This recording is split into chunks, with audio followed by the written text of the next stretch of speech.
can you hear me? Oh, I can hear you. Okay, that's good. Can you hear me? Yes, I can hear you. Oh my god, how long has it been? A very long time, hasn't it? Hugs. Like through the camera. Yeah, exactly. That's fine. That's all we need. How have you been? I mean, I'm good. Well, this is my new house. Yes. And we don't have a study set up yet. And I don't want to do it in like the dining room because then my husband can't watch TV because I'll be Oh, that's so so I'm in our bedroom. I'm in our bedroom. Oh my god, so hold on. So, for the first time, I mean, if I end up throwing this up on YouTube, for the first time that you're on camera. Wait, is this the first time you'd be on camera? Yeah, I think so. Yeah. And you decide that you're just going to bring the entire world into your bedroom.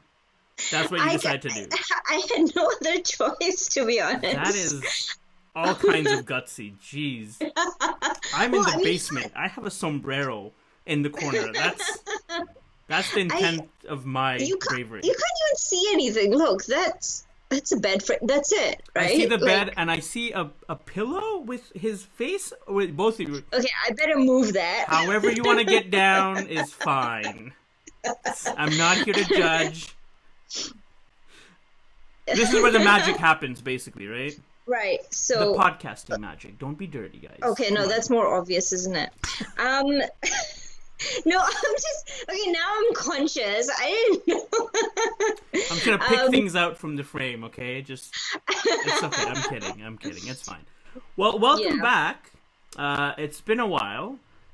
Yes, it has been a while. It's been a while for me as well. For everyone else, welcome back to the Split Screen Podcast. This is Shah Shahid, obviously.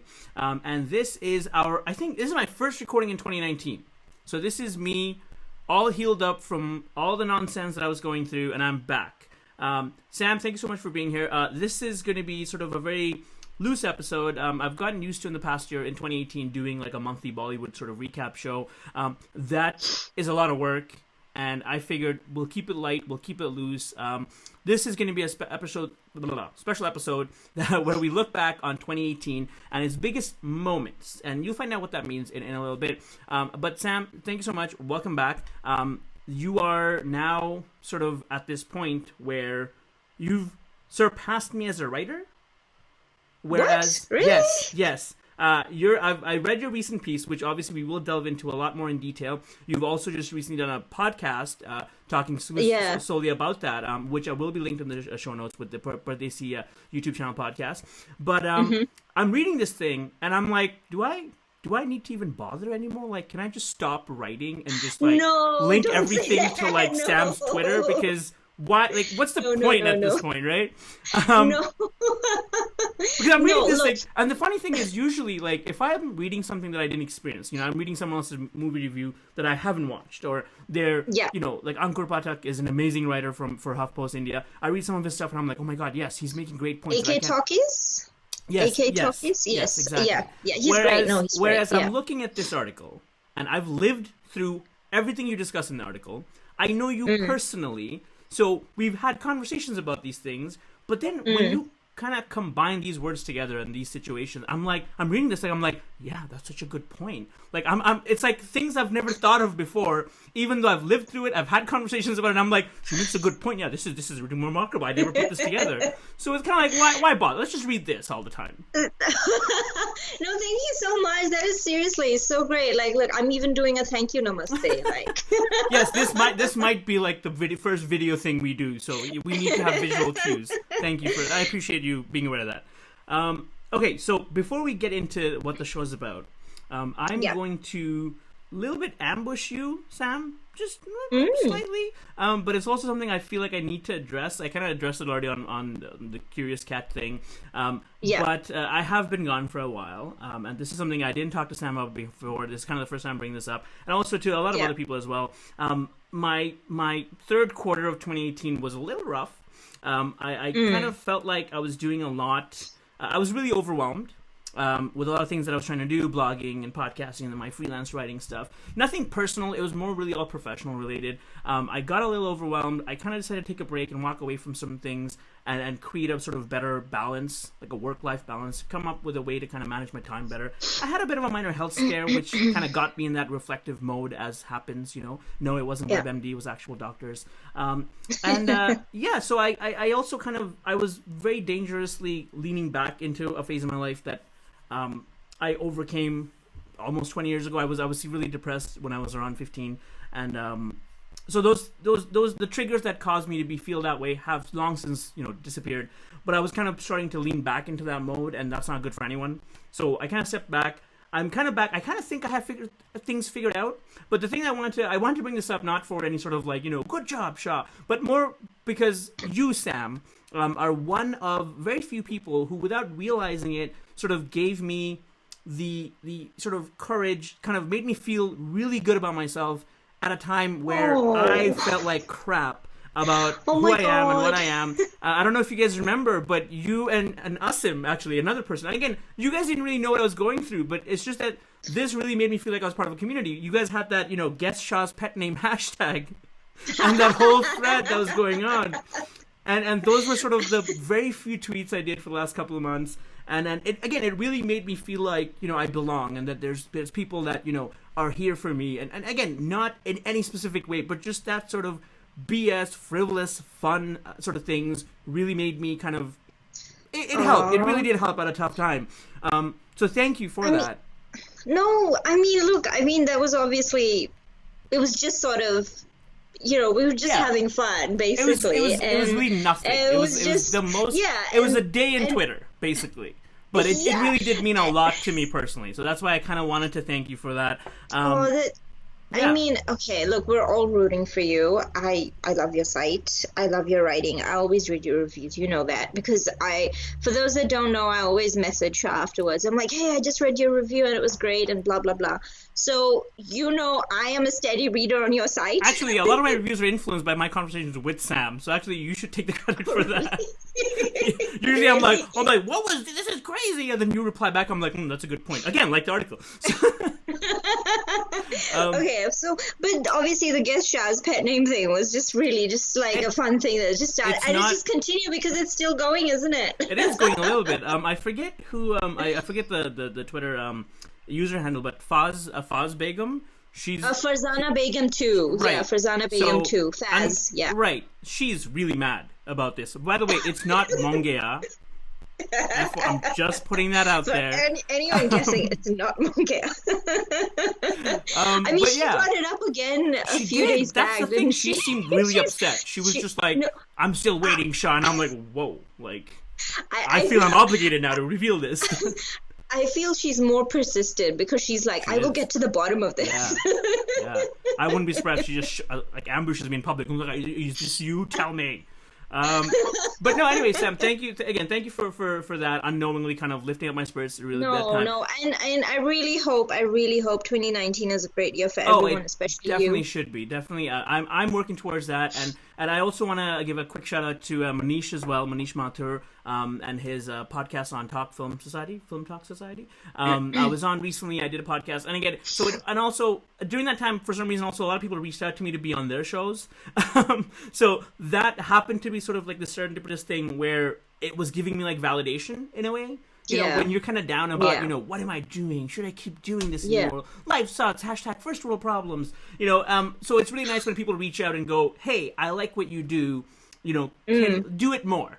So it was really cool. So to all you guys, and then again, and really the Twitterverse in general, we have this really small community on Twitter. I refer to them all the time. Even like they influence a lot of what I really do. So thank you everybody out there who've kind of helped me through this weird time, which again we're gonna move on from super quick because this is getting super whiny.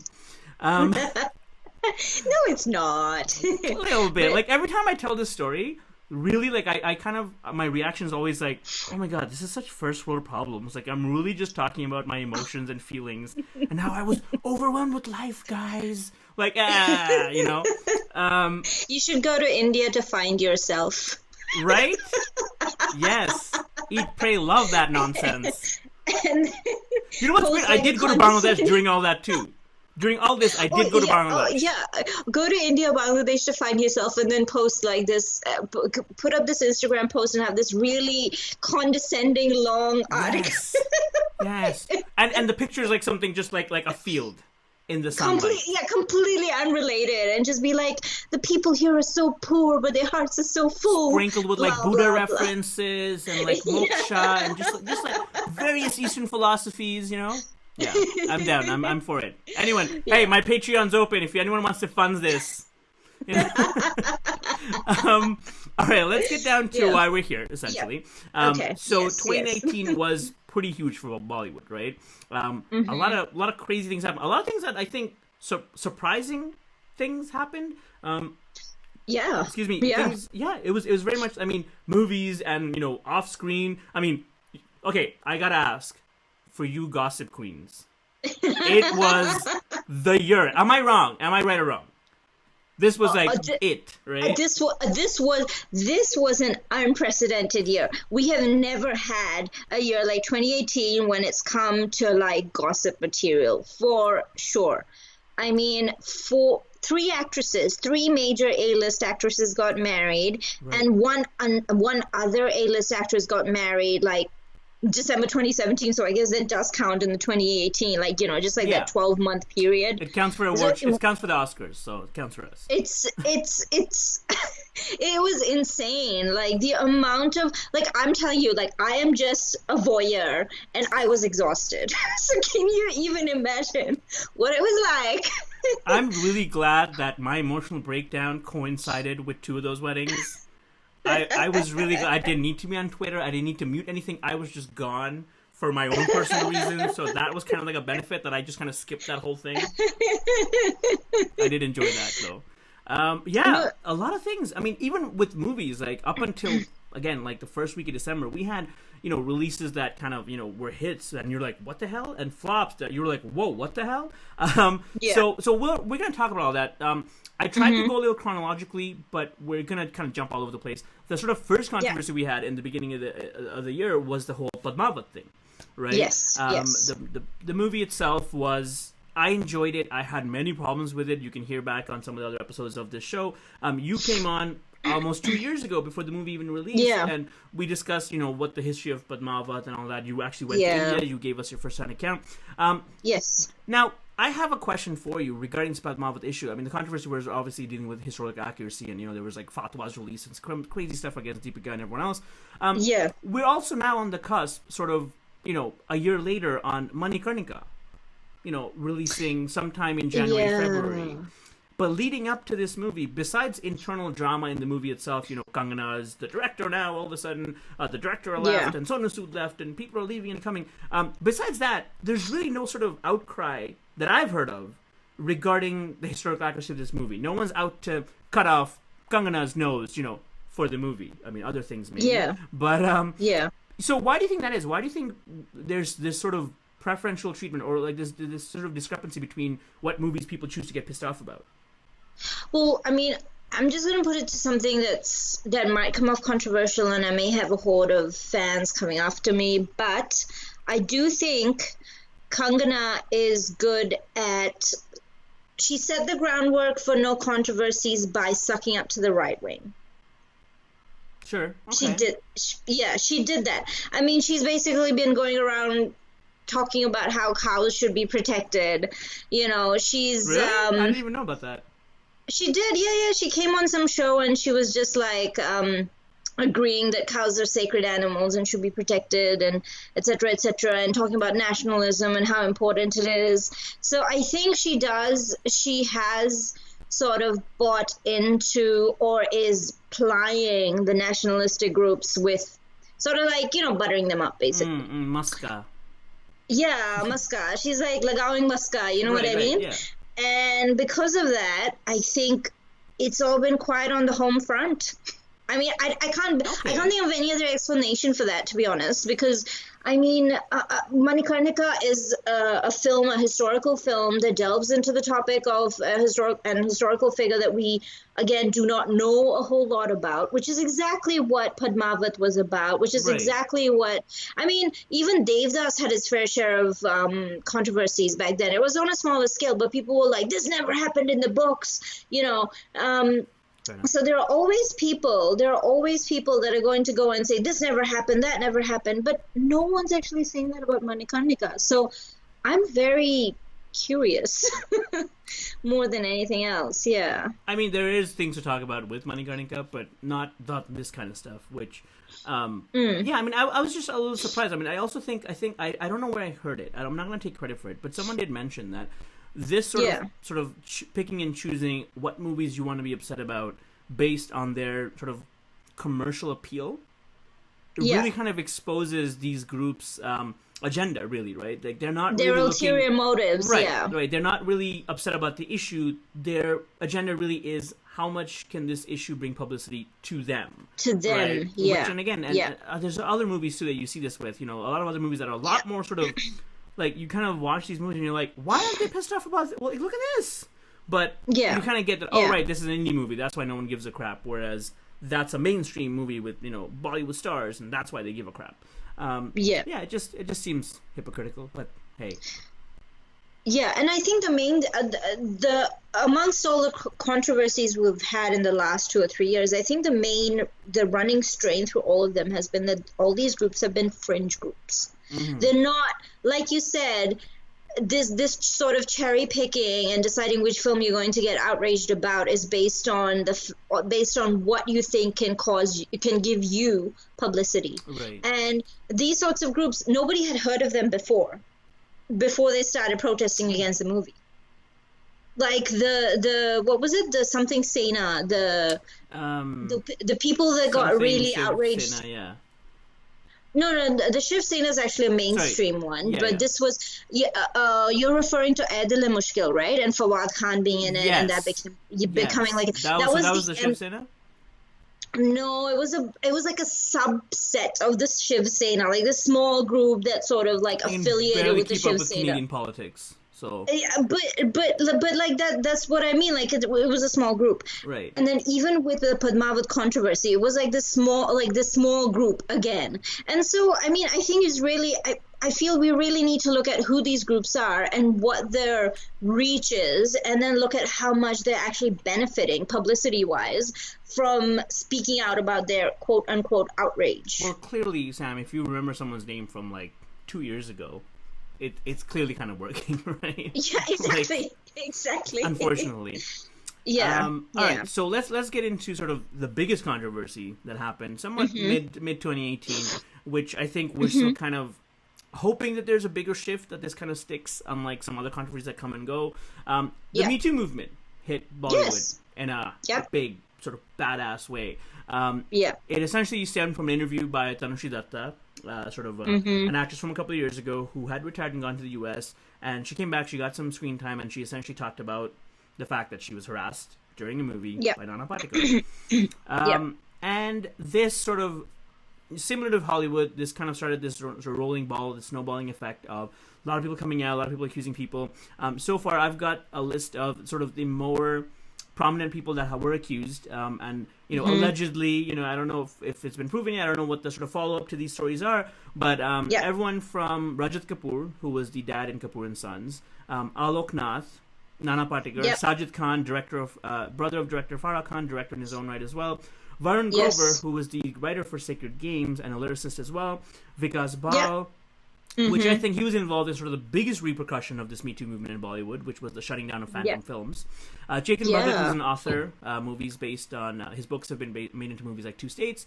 Love Ranjan, director of Sonam Titu Ki Sweetie, which, by the way, Sajid Khan, based on his personality, and Love Ranjan, based on his movies, were those really surprises to anyone? That these guys were like abusers to women and they hated women? No, absolutely not. So there's a lot of been said, and then now we can kind of look at this, from a couple of months, later, and I just wanted to ask you, how do you think this was sort of handled by Bollywood in general? I know a lot of people have come out in support. A lot of people said some pretty tone-deaf things, overall, now looking back, how do you think Bollywood was able to handle this? I think it was a lot of two steps forward and one step forward, two steps back. Right. I really think so, because the thing is, for every woman or man that was brave enough to come forward with their story and say, specifically, and so and so did this to me, this is what happened, this is my account, there were at least like 5 people that would come forward and be like, no, this person is not like that, I know them personally, etc., etc. Like in the case of the person that came forward and spoke about Love Ranjan being her harasser. Oh my God. Yeah. And then the leading lady in Sonu Ki Titu Ki Sweetie, Nusrat, I think her name. That was really good, Bharucha. by the way. Yeah, Nusrat Bharucha. That was really good. I can never get that name right, but yeah.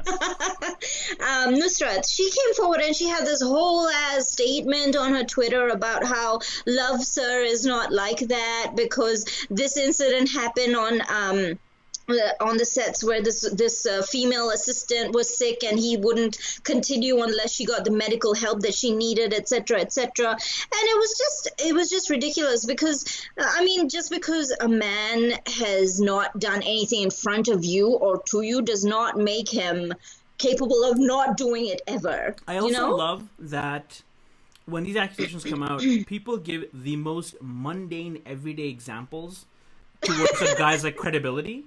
Like, you know what I mean? That someone was sick and he cared. That must mean he never sexually abused. And I'm like, what? Like, so if you feel concerned, that means you're not an abuser, that you've never, like, what? How does that correlate exactly? I mean, at this rate, they might as well say that they pay their credit card bills on time, as an example of how what an upstanding citizen they are. Yeah. No, he wears ties. He's fine. He calls his mother every day, so he cannot be an abuser. You know what the thing, though, to me, though, like the first thing that I thought of when I heard about the Love Ranjan accusation is those monologues from his movies. The one that Karthik Aaryan is so good at doing. Because as funny as those are from like a stand-up perspective, point of view. If you think about that, if this was a stand-up show where a guy's complaining about his girlfriend or something, I get it. Yeah. But when it becomes like a pattern that this director goes out of his way to put in his movies over and over and over and over again, because even Sonam Katutu had one right in the beginning. It's very much like, do you have a problem? Like, it's very much like, do you not like women? Like, who hurt you? It's like the primary example of the who hurt you? What's wrong with you? Situation. But I mean, I know, like, for example, sort of the biggest criticism for the MeToo movement reaction was pretty early on by Amitabh Bachchan, where he kind of responded snarkily to a reporter asking him about his thoughts on the situation. Basically, to sum it up, his reaction was very much like, I'm not either one of those people, don't ask me, sort of a thing. Which I thought was pretty defensive for no reason. Like, why would you react that way if you have nothing to do with this? Say no comment. I think someone needs to teach Bollywood no comment. I don't understand why they can't say that. Because guys like Varun need to learn no comment. Because he means the best. Like, my boy means the best. But sometimes he just needs to not say things. But what out of sort of everything we've gotten, I mean, we can't really go through all the reactions. What do you think was sort of the worst reaction to the Me Too thing? I think in my... I don't want to seem dismissive. No. In my opinion, it was... I think what hurt me the most personally was knowing that there were women who were being dismissive of the movement. Yeah. Some women in the industry, like, for example, Saroj Khan, she's been a choreographer for like how many years now, and she was dismissive of the entire thing, saying these women sign up for it, like some of them are willingly going and taking part in the casting couch or whatever. And she was basically putting the onus completely on women. The other two people that have really disappointed me with their response have been Preeti Zinta and Rani Mukherjee. Yeah. Their stance on this has been pretty bad. Like, it just speaks a lot of their ignorance, but I really was not expecting that from them, especially because, they've been around the industry for a long time. They know what it's like. And for them to completely have this very tone-deaf stance on it is just not something I was expecting. But overall, yes, it was the reaction of some women in the industry that hurt me a lot. Yeah. What do you think had sort of the best reaction? The one that you would kind of go,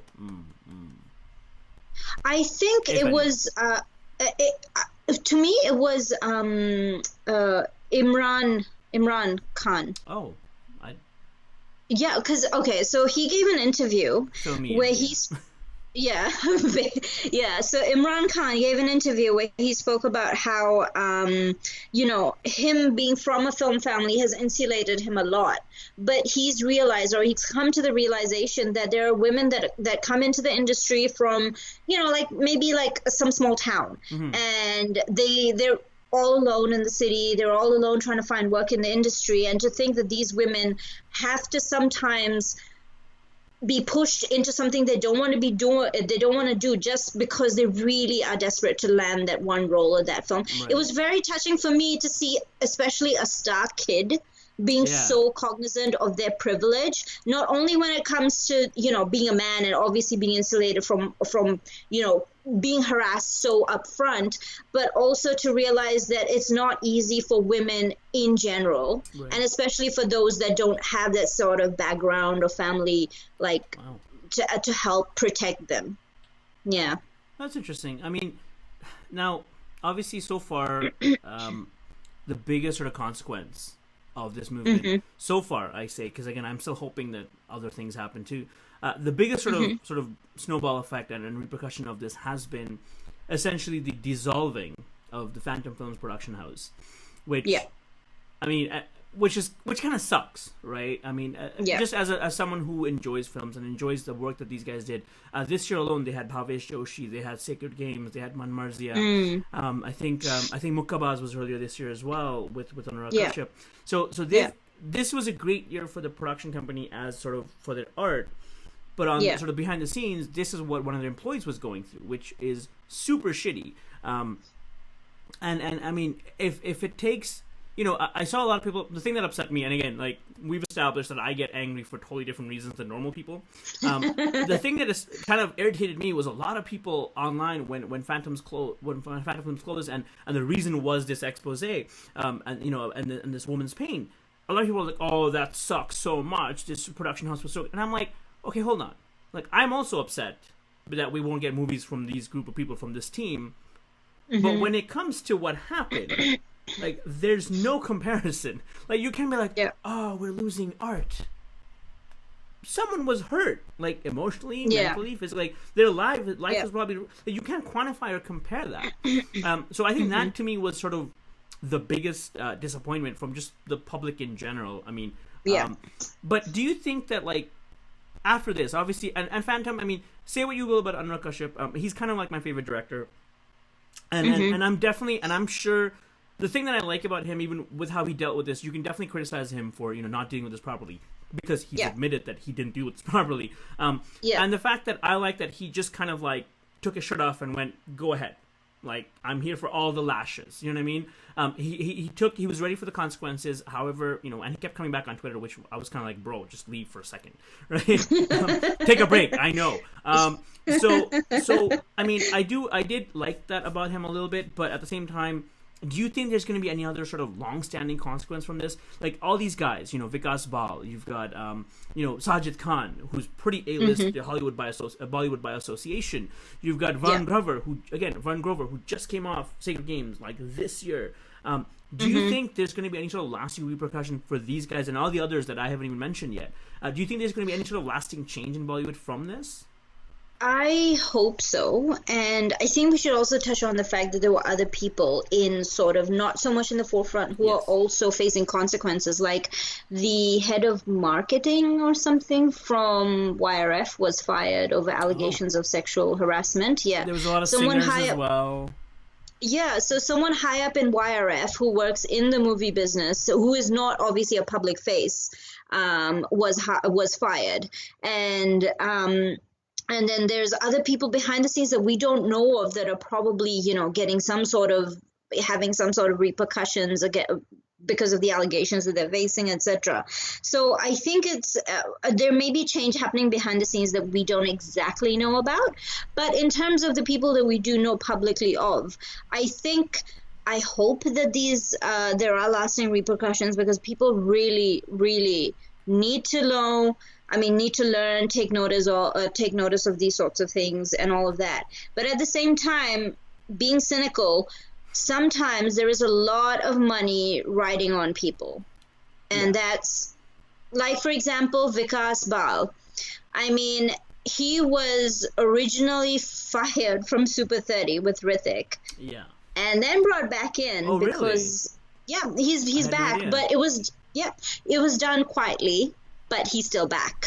That's kind of shitty. It is. It's very shitty. Yeah, I mean, I so the thing is, in the span of this podcast being around, there's been a bunch of things that I've gotten really upset about. All of which are things that we don't talk about anymore. And you were actually around. Plagiarism. The India, the sort of the pack ban from Bollywood. Those are things that we no longer discuss, right? They've been swept under the rug. Those are things that happened. We were appalled in the beginning, and nothing happened. My cynicism really lies in the fact that I really feel like this is going to be another one of those things. I hope, and that's kind of why I like what happened with Phantom, because it's like there was consequences. To me, it's like the biggest fail that you created a company and took no measure for what to do if one of its founders, conducted themselves inappropriately. That to me is a huge fail. So the fact that they did that, to me, speaks a lot about sort of their accountability. I mean, granted, you can also be cynical and say, well, because the article was coming out, so they had to move quickly to save face. Sure. But the fact that it happened is really what I'm taking away from it. I mean, I really, like, if I sort of, I mean, and the thing is, there's been accusations against a lot of big people, right? Like Subhash Ghai had a lot of accusations. But in a place like, and again, I always keep referring to my wife as sort of the litmus test of what the casual audience always knows. When I say these things to my wife, she's very much like, oh, really? I had no idea. I talk about Salman Khan, and I tell them about everything Salman Khan's done. And yet, he's still Salman Khan in 2018, and he did this shit in the 90s. And people are just like, oh, really? And I'm like, yeah, if he could survive that, I really don't have any hope for all these other horrible people. Because, again, 5 years from now, we're going to forget all this. 5 years? Next year, 2020, we're probably going to forget all this. Or the people in the industry are going to forget all this and not give a shit. Sajid Khan's going to be back with some other dumbass comedy and so on and so on. So that's kind of my cynicism on the whole thing. I mean, I'm on the same boat as you. I really feel that I mean, these sorts of things create a media sort of fueled rage. But at the same time, I think when it comes down to brass tacks, a lot of people are not willing to give to make people go through what they need to go through for having done that to another person. And it's due to various reasons, but also the fact that a lot of perpetrators historically have never really faced consequences for their actions either. Not just in India, not just in the entertainment industry, in the Hindi entertainment industry, but globally. Kevin Spacey is still making weird House of Cards videos. So is it? Oh, really? Oh, yeah. I'll WhatsApp you for that. Okay. All right. So let's move on from the MeToo movement onto something a bit more sort of uplifting. We're going to talk about a little bit. Sort of 2018 saw this sort of weird kind of movies that have been really successful, right? Like it's movies that kind of defied the formula a little bit. The movies that are kind of very much like, this did well. What? I'm talking about things like, the beginning of the year saw something like Padman, which was, again, a sort of middle-class story. It was a sort of a biopic as well. And then we moved on to other movies, very much sort of detailing the middle-class experience of India. Right? We've got movies more recently, Badhai Ho, Stree, Dhadak, Sui Dhaga, Hichki, Mulk, all dealing with issues that are very sort of, characters from the middle class, a life that was very much middle class, sometimes to even below the poverty line in some cases, like Hichki. And these movies made money. Right, it wasn't that. I'm not talking about, when I say successful, I'm not talking about my favorite critic loved this movie, or the Twitter was really had high praises for this movie. I'm talking about they made money, which brass tacks. That's really all what the industry cares about. So based on that sort of metric of doing good, why do you think that is? And we also had someone on Twitter, and again, I refer to Twitter all the time. We had recently Elisa, who is a friend of the show. She had a tweet out where, as someone who's not, South Asian watching these Indian movies, she sort of had a question that, when people are talking about the middle class movies doing well, what does that mean? Like, why is that a big deal? Yeah. And what I want to ask is to you, Sam, why do you think that these stories are now sort of making money? Really? Well, I think it's because it was a sort of genre that was widely neglected for a long time. Like, if you just look at the timeline of Hindi movies, the 70s and the 80s were about the poor working class that were extracting revenge against, I don't know, some wealthy guy who killed their father or something like that. Yeah, I mean, yeah, for sure. Come on, let's face it, that's what all the 70s and 80s were all about. Yeah, social justice and social awareness, social activism. Yeah. And then the 90s, law in your own hands, and Yeah, and the 90s were just this weird, really bad phase of Hindi cinema. I think the love stories started kind of cropping up, and then you had thrillers, and you had like these weird. Yeah, 90s was weird. The 90s was just weird, but there was a lot of violence in the 90s, more so than there was in the 70s and the 80s. The 80s sort of had a buildup of violence, and then the 90s became really violent. I think that, yeah, you're right. I think the 70s sort of romanticized the violence. Yes, sort of with the uplifting, moral, super cop sort of genre, and the 90s just went like batshit crazy with it, They did. It's like they were on acid or something. Speaking of, actually, quick side tangent. In 2018, I see sort of with the launch of streaming, which is a topic we'll get to later, I find the violence is getting really gratuitous now. Because there's platforms where they can do like gory things and blood and blah blah. Yeah, because they don't have a censor board. I was very turned off. Yeah. I just finished Mirzapur. That's where this is coming from. Oh right. Well, Sacred Games is pretty violent. You have to admit, a lot of blood and gore. We'll save that for the review. Yeah. Okay, fine. Yeah. So cut to the late 90s, which is when DDLJ, Dil To Pagal Hai, Kuch Kuch Hota Hai, they just completely changed the industry. And then it became about love stories, like completely about love stories. Not a love story between a poor boy and a rich girl whose father, sort of disagrees to the marriage or something like that. And then Karan Johar brought in the NRI films, which were for Indians that were living overseas, and by NRIs I don't just mean Indians, basically South Asians that were living overseas. See, we can say NSAs, but that's a different acronym for the US. I think. Yeah, that's we don't want to associate with that. No. No, NRSA, non-resident South Asian. See, now it sounds like someone that's like a authority figure in a dorm. Anyway, okay. So the South Asians that don't live in their countries of origin or something like that. So the movies became about something else altogether. It was about some rich guy that lives in America who was like, whatever, conflicted between his cultural identity, etc., etc. So again, that focus shifted. And so you have this huge, like, demographic that was that sandwiched between the wealthy and between the absolute poor that are neither completely wealthy nor poor, and they have had no representation for the longest time. And all of a sudden you have these films cropping up that are about them. And so you've had was Bareilly Ki Barfi 2018? 2017. Or was it 2017? So you've had it's a films, great example too. Yeah, Toilet Ek Prem Katha, Padman, Stree, Shubh Mangal Savdhan, Savdhan, all Ayushmann Khurrana movies, basically. Basically all of them. And then even Dangal, to be honest. Right. Even Dangal. Yeah, and Sultan. Yes. Yeah. Sure, yeah. So all of them were about this group of people that had not really been represented for a long time. So I think, and then the thing is, with Bollywood, if one formula becomes successful, then it's, let's keep rehashing it until, let's milk this cow for all we can. That's fair. So you think, I mean, like, for example, so primarily Bollywood back in the day, in the early 90s to early 2000s, some of us complain about the fact that, the lavishness, the sort of amazing, crazy, helicopter landing on launch pad stories and movies with K3G, and this was unrealistic. That was kind of some of us. That was some of our complaints, right? But people ate it up, right? Like people it's just money, right? But money. So now, do you think the audience taste has gone from escape to relating to the stories they're watching on screen? Like they want to be able to relate to what they're watching, because again, these movies aren't just making money abroad, right? It's not just us sitting out of our home countries, in privilege, going, I want to see a story about people who are struggling. Even in India, these movies are making money. So now, do you think it's gone from like escape to relatability? It has. You know why? Because it's related to the economic factors that are taking place, that are changing Indian society as a whole.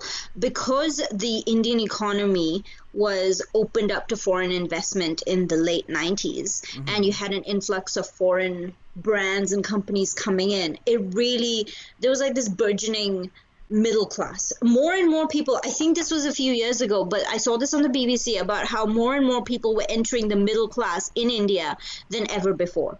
So now you have, people that were previously maybe not middle class that are now, they have an income that sort of justifies a little bit more disposable income, a little bit more, spending on movies, etc., that are spending their money on movies like this.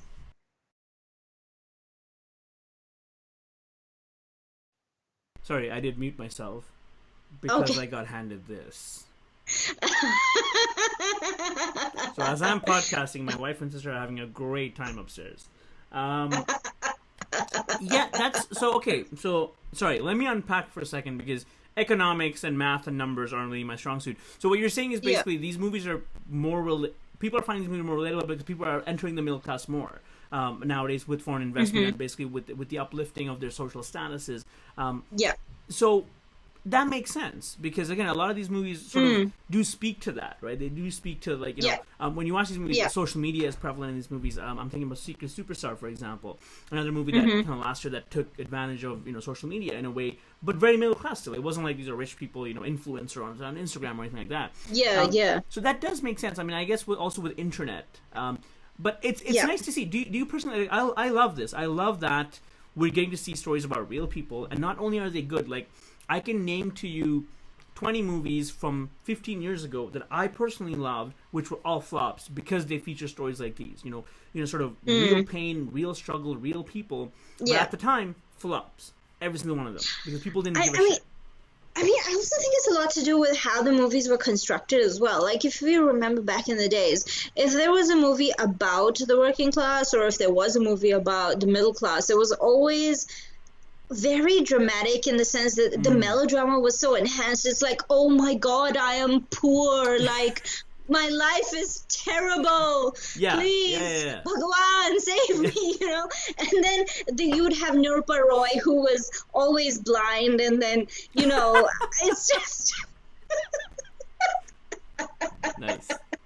It was always, you could never be of a certain class without being slapped with that stereotype. I mean, and nowadays you have movies about people that just happen to be middle class, but it's about their love life. You know what I mean?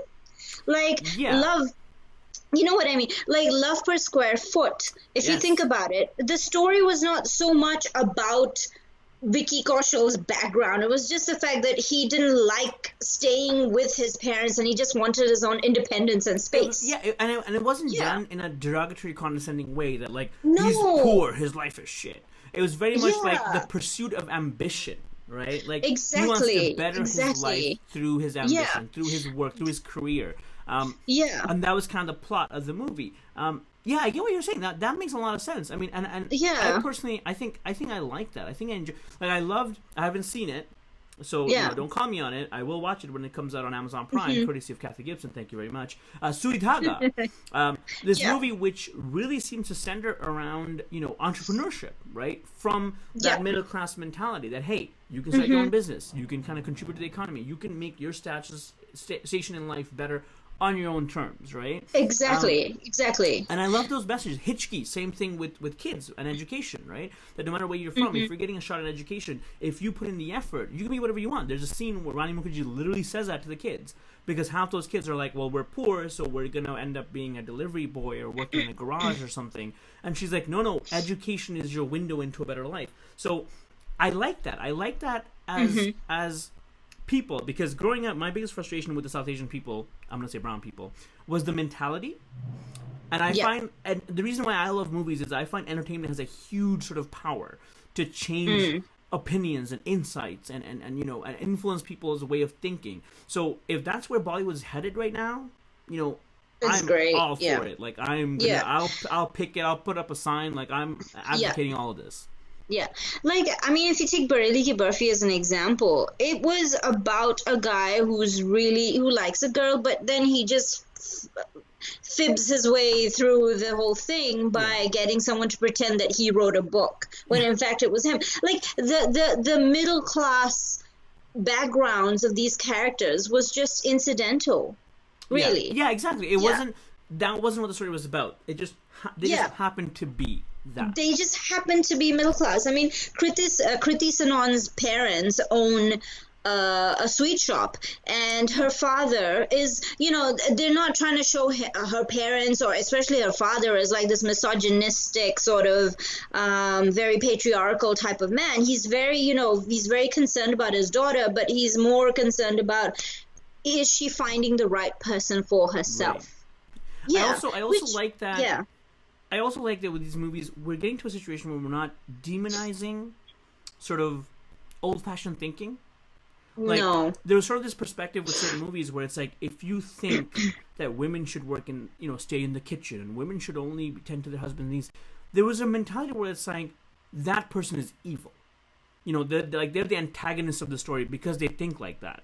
And it's like, no, there's a lot of people that have those thoughts, but they're not, you know, overtly malicious people. That's just how, they're just from a different time, a different culture. They were raised, and that's how they've been conditioned. They're not terrible people. They just don't know any better. So I like that these movies really not humanize, but they just present those characters as they are. That this person thinks in ways that we might roll our eyes at on Twitter. We might mock, you know, on social media that, oh, my grandma, but they're not doing it in very malicious or you know, horrible. They're not a horrible person for thinking that way. They're just from a different time. So I do like that, you know, we're getting to see those sort of real characters like that. Unless you're talking about Badrinath Ki Dulhania, which was a very weird. Me and Kathy ranted about that on one entire episode. We're not dedicating more time to that. I'll tell you what, I watched it recently and I was just like, okay. Yes. Go back and listen to that episode of me and Kathy where we lost our shit for like a good hour. Yeah, no, I heard that episode. I was, and I hadn't watched it at that point in time, so I was like, this gives me food for thought. And then I watched the movie recently and I was like, all right, so now I want to, so piggybacking off this conversation, I want to ask, we just talked about, you know, why the middle class movies are really good and have been really successful. Let's cut back. Let's go the opposite way now, right? I want to ask you, Sam, we've had some big flops this year. Like, as surprising as it is that these middle class movies and you know, Aishwaryan Khan movies, Rajkumar Rao movies did really good, we had massive flops. We had flops from sort of every category, every kind of con, every kind of actor, every kind of story, every kind of budget. We've got things like, you know, most recently, I don't know what the commercial status of Zero is so far, because it just came out maybe, I think, less than a month ago. But Thugs of Hindustan, one of the biggest budgeted movies, starring Amir Khan and Amitabh Bachchan for the first time ever, was most Race definitely 3, a flop. Massive franchise, massive following, Salman Khan, Anil Kapoor, all these elements of, you know, young actors, old actors, popular actors, masala, everything, flop. Gold, biopic, Akshay Kumar, king of biopics, amazing director, Reema Kagti, flop. Fanay Khan, Anil Kapoor's made a career out of being supporting roles, his first lead role, and then he's got Aishwarya Rai Bachchan to kind of support him, and then you throw in Rajkumar Rao, flop. Not surprisingly, Welcome to New York, I mean, if you want to say that star power rules the box office, Welcome to New York was this weird movie that crammed in every single star you could possibly think of in Bollywood, and the movie's about Bollywood, and making it in Bollywood, flop. What the hell happened? I don't know. I think it's just, I really don't know, to be honest. I mean, if I try and sort of put some words around it, I would say that maybe people are a little bit more aware of what they're watching. Maybe people are a lot more conscious of, because of the proliferation of social media, people are a lot more careful about what they're spending their money on. Like, if a film looks shit, they're not gonna go watch it. Honestly, I mean, okay, I don't know. I know what you're saying. But like, think about this: Race 3. Now, Salman Khan, as we know, whatever, he may be a complete train wreck off screen, but on screen, that's being so generous. Okay, he is a complete train wreck off screen, but on screen, he is a sure shot. He's very commercially viable. Right. Like, yes. people that produce his movies know, that his movies sell, and he has a huge fan following, like ridiculous. His stardom is immense in India. And then you've had Race 3 completely flop. And then, Indian fans being as passionate as they are. Someone actually wrote an open letter saying, like, I'm so disappointed in you, Salman. I'm so angry that you would produce. Yes, no, someone did. They actually wrote an open letter saying, I went to support your film. I bought tickets. I took my whole family, but I hated the film. How can you make a film like this, Salman? Etc., etc., etc. Yeah, exactly. And I mean, we've spoken about this personally as well, Shah. Like, we've spoken about the fact that Indian fans are so passionate about the stars that they follow that they will actually get angry and write open letters to their stars telling them that they've made a shit film, etc., etc. I've written open letters too. Okay, calm down. Not to stars, to the public. Oh, to the public. Remember when that AIB thing happened? Yeah. The AIB comedy roast thing that everyone got so upset about. I wrote an open letter to like everyone that got upset by that. I'm like, listen, to paraphrase my 1,000-word article was, listen, calm the fuck down. If you don't want to watch it, change the channel. That was really summing it up. But I was really mad at the time. So, you were a regular inflamed South Asian. I was so mad. I'm like, you people need to calm down. Enough is enough. No, but at the same time, and then Amir Khan had to personally apologize for Thugs of Hindustan. It's insane. I mean, the man was starred in the film, and yes, fine. Like, he is a bit of a shot caller. He calls the shots sometimes. He may have had some dealings with the scripting of the film, etc. But for goodness sake, it's like you cannot put the onus entirely on Amir Khan for the film being a flop. It's ridiculous. But the man had to actually go and apologize to his fans, saying, "I'm sorry. I'm sorry I disappointed you. I'm sorry I made such a crap film." And I don't know. I mean, I really don't understand why those sorts of films didn't do well this year. And even Zero was supposed to be Shah Rukh Khan's big release this year. Oh, okay. And sorry, go on. Sorry. No, I mean, Zero was supposed to be Shah Rukh Khan's big release this year, and that also sort of bombed. Yeah. And I don't know. There's no rhyme or reason to me in my eyes, because audiences have lapped up these sorts of movies before without a single complaint, and now it's I think it's not surprising to me that these movies are flopping. What's surprising to me is that. Sorry, let me rephrase. It's not surprising to me that these movies are bad. It's surprising to me that they're flopping. They're flopping. Yeah. Because so many bad movies of these people. Maybe with the exception of Salman Khan, have done so well. So notably Salman Khan, more than anyone else. Salman Khan, who's sort of, sorry, 1 second, my cat decided to come visit. Salman Khan, this is him. Say hi. This is Wizard. I love that. I love that. It's possibly the first thing I'll put on YouTube, and everyone's coming to visit. I'm getting drinks coming down. By the way, this drink is not alcoholic. I don't know how YouTube monetization works, so it's juice. Okay, YouTube. But yeah, no. So I mean, I'm not surprised that these movies are bad. I'm just really surprised that people aren't taking this shit anymore. If that makes sense. Like I'm loving that people are just like, this is garbage. I don't want this. 0, I have so many thoughts. I never understood why this movie was so sort of, why anyone was looking forward to this movie. Excuse me. I saw the trailer of this movie. First of all, when I heard about the movie, I'm like, okay, so he's gonna be a CGI little person. Why do I care? Yeah. First of all, why is he doing that? And secondly, why do I care about that? Then the trailer came out, and the trailer makes that character, little person or not, look like a dick. Yeah. So I'm kind of like, again, why would I want to watch this movie? Like, if you take away the novelty that he's, a dwarf, what else is there in this movie for me to give a crap about? Like, I know a lot of people are praising the special effects. Great. But again, I don't watch a movie for special effects. No. I don't watch a movie to see how amazing the technology... Like, oh, those trees look so... Like, I'm not going to watch Lion King for... There's individual hairs on the lion's head. Oh, my God. Like, that's not why I'm watching Lion King, right? Like, you got to give me something to root for. You got to give me something to... Infamously that I'm known for. Tearing up, or bawling like a little baby. Like, I don't understand what the hype about Zero really was. I don't want any film to really fail, but I'm kind of glad it failed.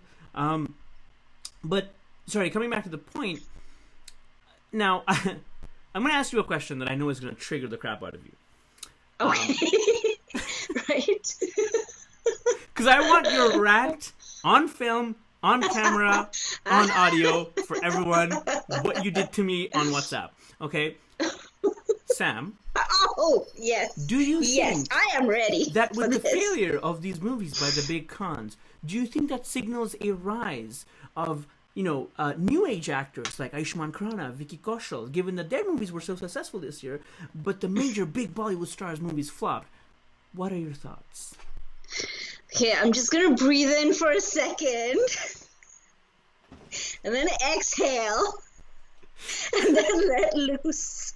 Okay, in a word, no. I'm sorry. But the Khans are established movie stars. We may not like them personally. We may not agree with everything they do off screen. We may not like anything about them. But you cannot deny their stardom in a place like India, especially to a public that will continue giving their favorite stars hundreds of chances to redeem themselves. I mean, these are the fans may write open letters about, like, I am personally offended that you made such a bad film. Stars may apologize, etc. But they are more than willing to go and patronize their favorite stars' films again and again in the hope that these people are redeeming themselves. These people get hundreds of chances at redemption. So, what I think really pisses me off the most is how people are saying that because Ayushmann's films and Vicky Kaushal's films and Rajkumar's films are doing well, they must be the new Khans. I'm sorry, but no. That is a very laughable notion. Okay, that is not true. They are nowhere ever... Okay, let's not say they're nowhere ever going to reach that level, because they may in the future. But as of right now, they are nowhere near the level that these three male actors have assumed. And also, let's not forget, they're not the only three. I mean, I don't know why people keep talking about the Khan's films are failing, so the industry is going to, like, whatever, stop functioning. But, I mean, they failed, but there are other actors, apart from Vicky Kaushal, apart from Ayushmann Khurrana, apart from Rajkumar Rao, that are doing very well for themselves. I mean, Ranveer Kapoor had such a great year with Sanju. His film did so well, and his performance was appreciated all across the board. Ranveer Singh, I mean, have you seen he's had Simba, and he had Padmaavat. Padmaavat, he was great in. Simba, I haven't seen personally, but I have heard many people praising his performance, and the fact that he's so versatile. He went from playing like this, I don't know, this warrior king to like this maska lagana wala sort of cop. His version of Singham, basically. Yeah, his version of Singham. The fact that he can flit between genres so much. And also Gully Boy. Have you seen the teaser of Gully Boy? No. Not yet, but he's okay. It looks really promising, and he looks great in it. And I feel that's another movie that he's gonna like, hit it out of the park. So there are other actors. Varun Dhawan, what did he have this year? Suidhaga. His performance was appreciated. Yeah, his performance was appreciated. Their films are doing well. In my opinion, these people are the natural quote unquote successors to the Khans.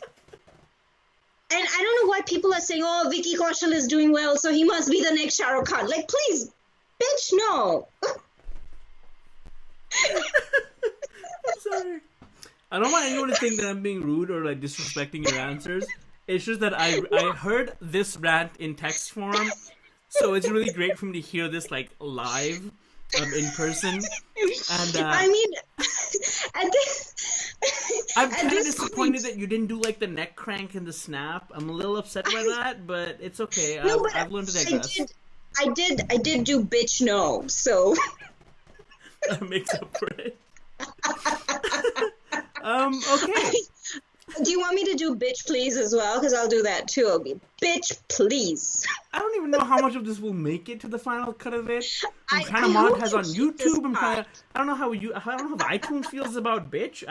Hey, we'll see. No, okay, but okay. Seriously, I don't know why people are correlating. Varun also had October this year. Yes, which was again good critically but failed commercially. It failed commercially, but it was good for him in terms of his portfolio. In terms of his portfolio. So I mean, there are other actors that are actually more in tune with what or whom you would consider A-list that have done very well for themselves. For sure. And I don't know why Ayushmann Khurrana, Vicky Kaushal, and Rajkumar Rao are being correlated to the Khan's failure and saying that these are the people that will upstage the Khans. I just don't know where this connection is coming in from. Okay, I'll give you like my idealistic hopeful theory. Okay, and I'll give you like my cynical like I hate the world theory. First of all, I think. Okay, let's go with the cynical first. I think this reaction is very much clickbaity TMZ style of hyperbole. Okay. Yeah. Where it's like you've got the top people, you've got someone who kind of does a little bit better than expected. So immediately, what gets you sales, what gets you clicks, what gets you views is to compete and have those people in rivalry, right? For you to go, oh, is he that new Shah Rukh Khan? I remember when Shahid Kapoor came out. It's juice. I remember when Shahid Kapoor came out, a lot of comparisons were made with him and Shah Rukh Khan. It was because, again, he had the baby face, he was young, he was scrawny, he was very charming. So I remember a lot of people going, is he the next Shah Rukh Khan? And it's like, no, he clearly wasn't.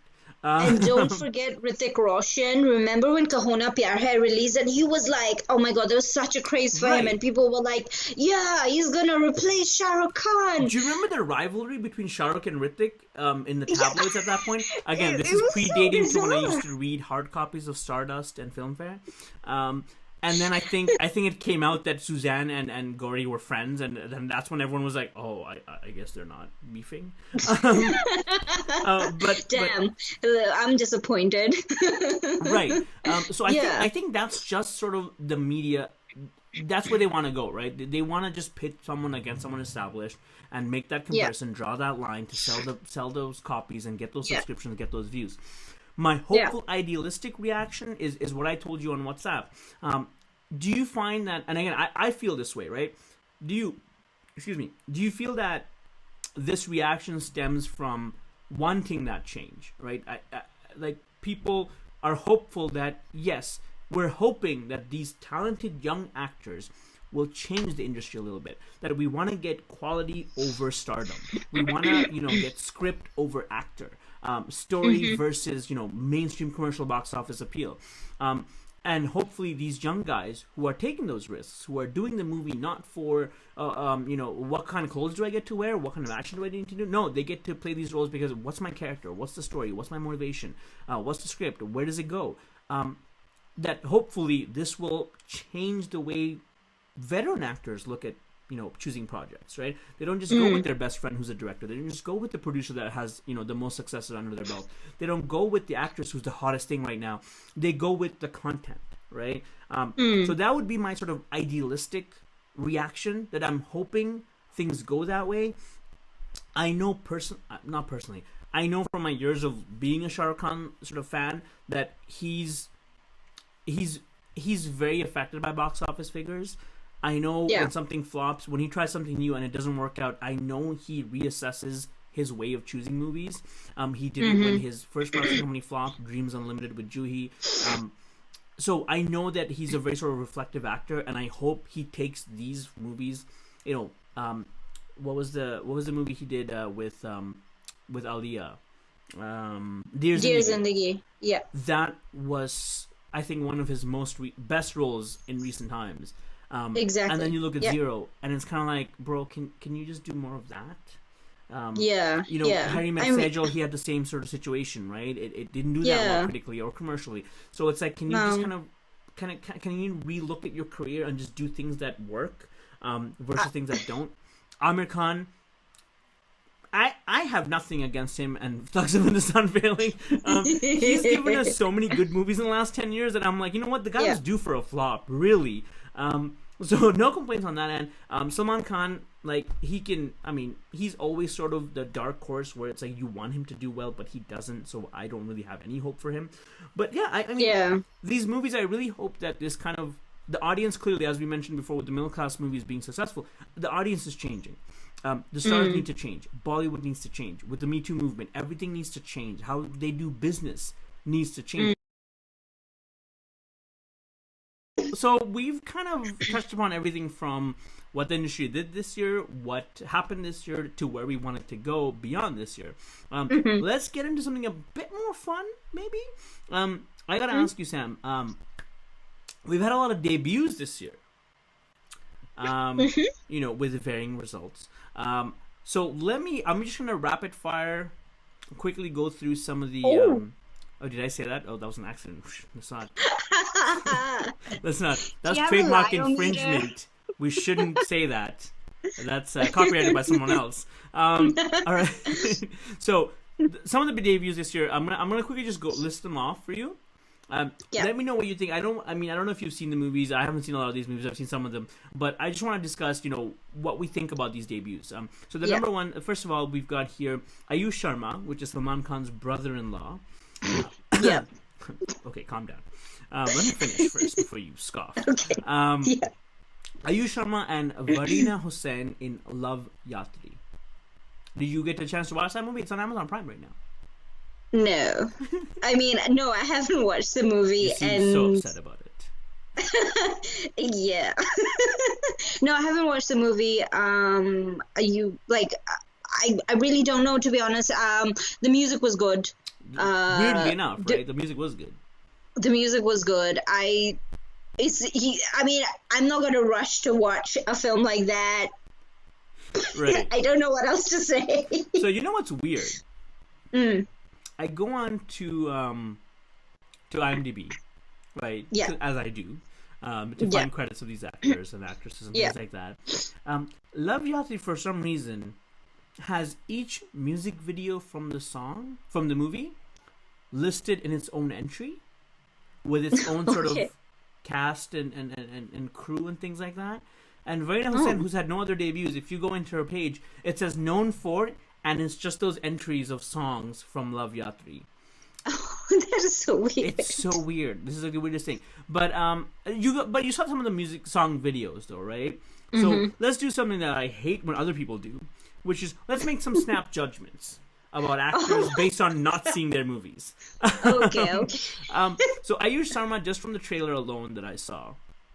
Yeah. I don't know. I feel like I mentioned this in another show, but this might have been some of the failed shows that didn't work out. Led to my breakdown. I personally think he's very much, he learned acting from the Salman Khan School of Acting, which is, first of all, the guy has a deeper voice than you would think he does based on how he looks. If you saw the trailer, he's got this deep voice, and you're like, whoa, did not expect that at all. the choreography in some of the in all the song videos are again very much Salman Khan choreography, where it's like he's not doing a lot, but it looks really good. Yeah. Do you know what I mean? Like it's like he's just raising his leg and then dropping it angular to his body, but it's like this is the best dance move in the world. Like I want to do this at the next Desi wedding. But yeah, that's kind of my takeaway. I mean, whereas Varina Hussain to me looks really unique. Like she has a look that I think is very different than most debutants. I don't know if it's the color of her eyes or what, but yeah, that's kind of my takeaway from that, from not seeing the movie. What did you think? Well, I remember watching the trailer of this movie and just thinking, LOL. Fair enough. But coming back to what you're talking about, it very much looks like a '90s love story, right? Whereas it does. Dad No, it does.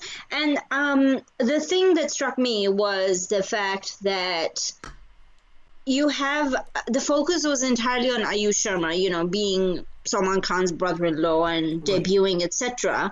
And my takeaway was that I actually felt kind of sorry for Varina, because I was like, I'm pretty sure she's going to be sort of forgotten in the promos or even afterwards, because I was pretty, I guess I would say I just had this gut that the movie would not do well. And then when it didn't, I thought this guy is going to get more chances, because let's face it, he will.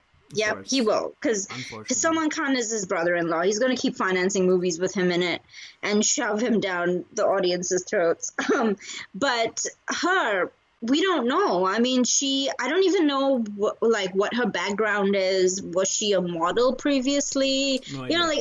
I don't know anything about her, and that's nobody really knows a whole lot about her. So is she going to be seen again? Is she going to get a second chance? Is she going to... Because I don't actually know how well her performance was received either. I didn't really read the reviews because most of them were... Yeah. So I don't know. But my main takeaway from this was in fact tied in with pretty much with what a lot of people think about nepotism, which is that sometimes, people will keep getting second chances and some people will just fade out. Yeah.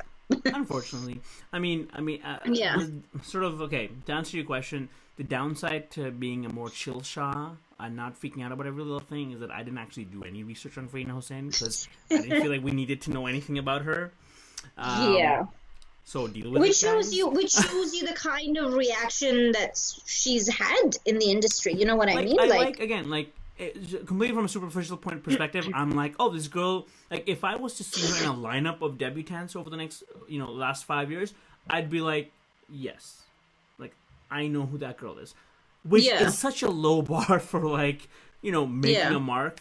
The only other person I think I can say that about is the girl who debuted opposite Harshvardhan Kapoor in Mirza. Sayami Kher. She's also an actress that very much has a unique look to her, which I could probably look at and be like, I know who that is. Whereas tell me about any other ones, including Nusrat Bharucha, which in a lineup of really pretty girls, I'd probably be like, I don't know who any of these people are. So exactly. Okay. Yeah. So the next debut was, and this is a movie I have seen, so shut up, people.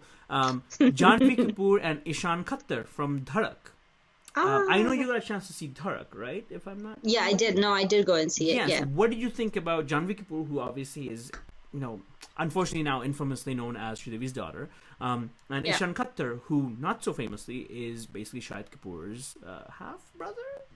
Half-brother, yes. Half-brother. You would know more than I would. Yes.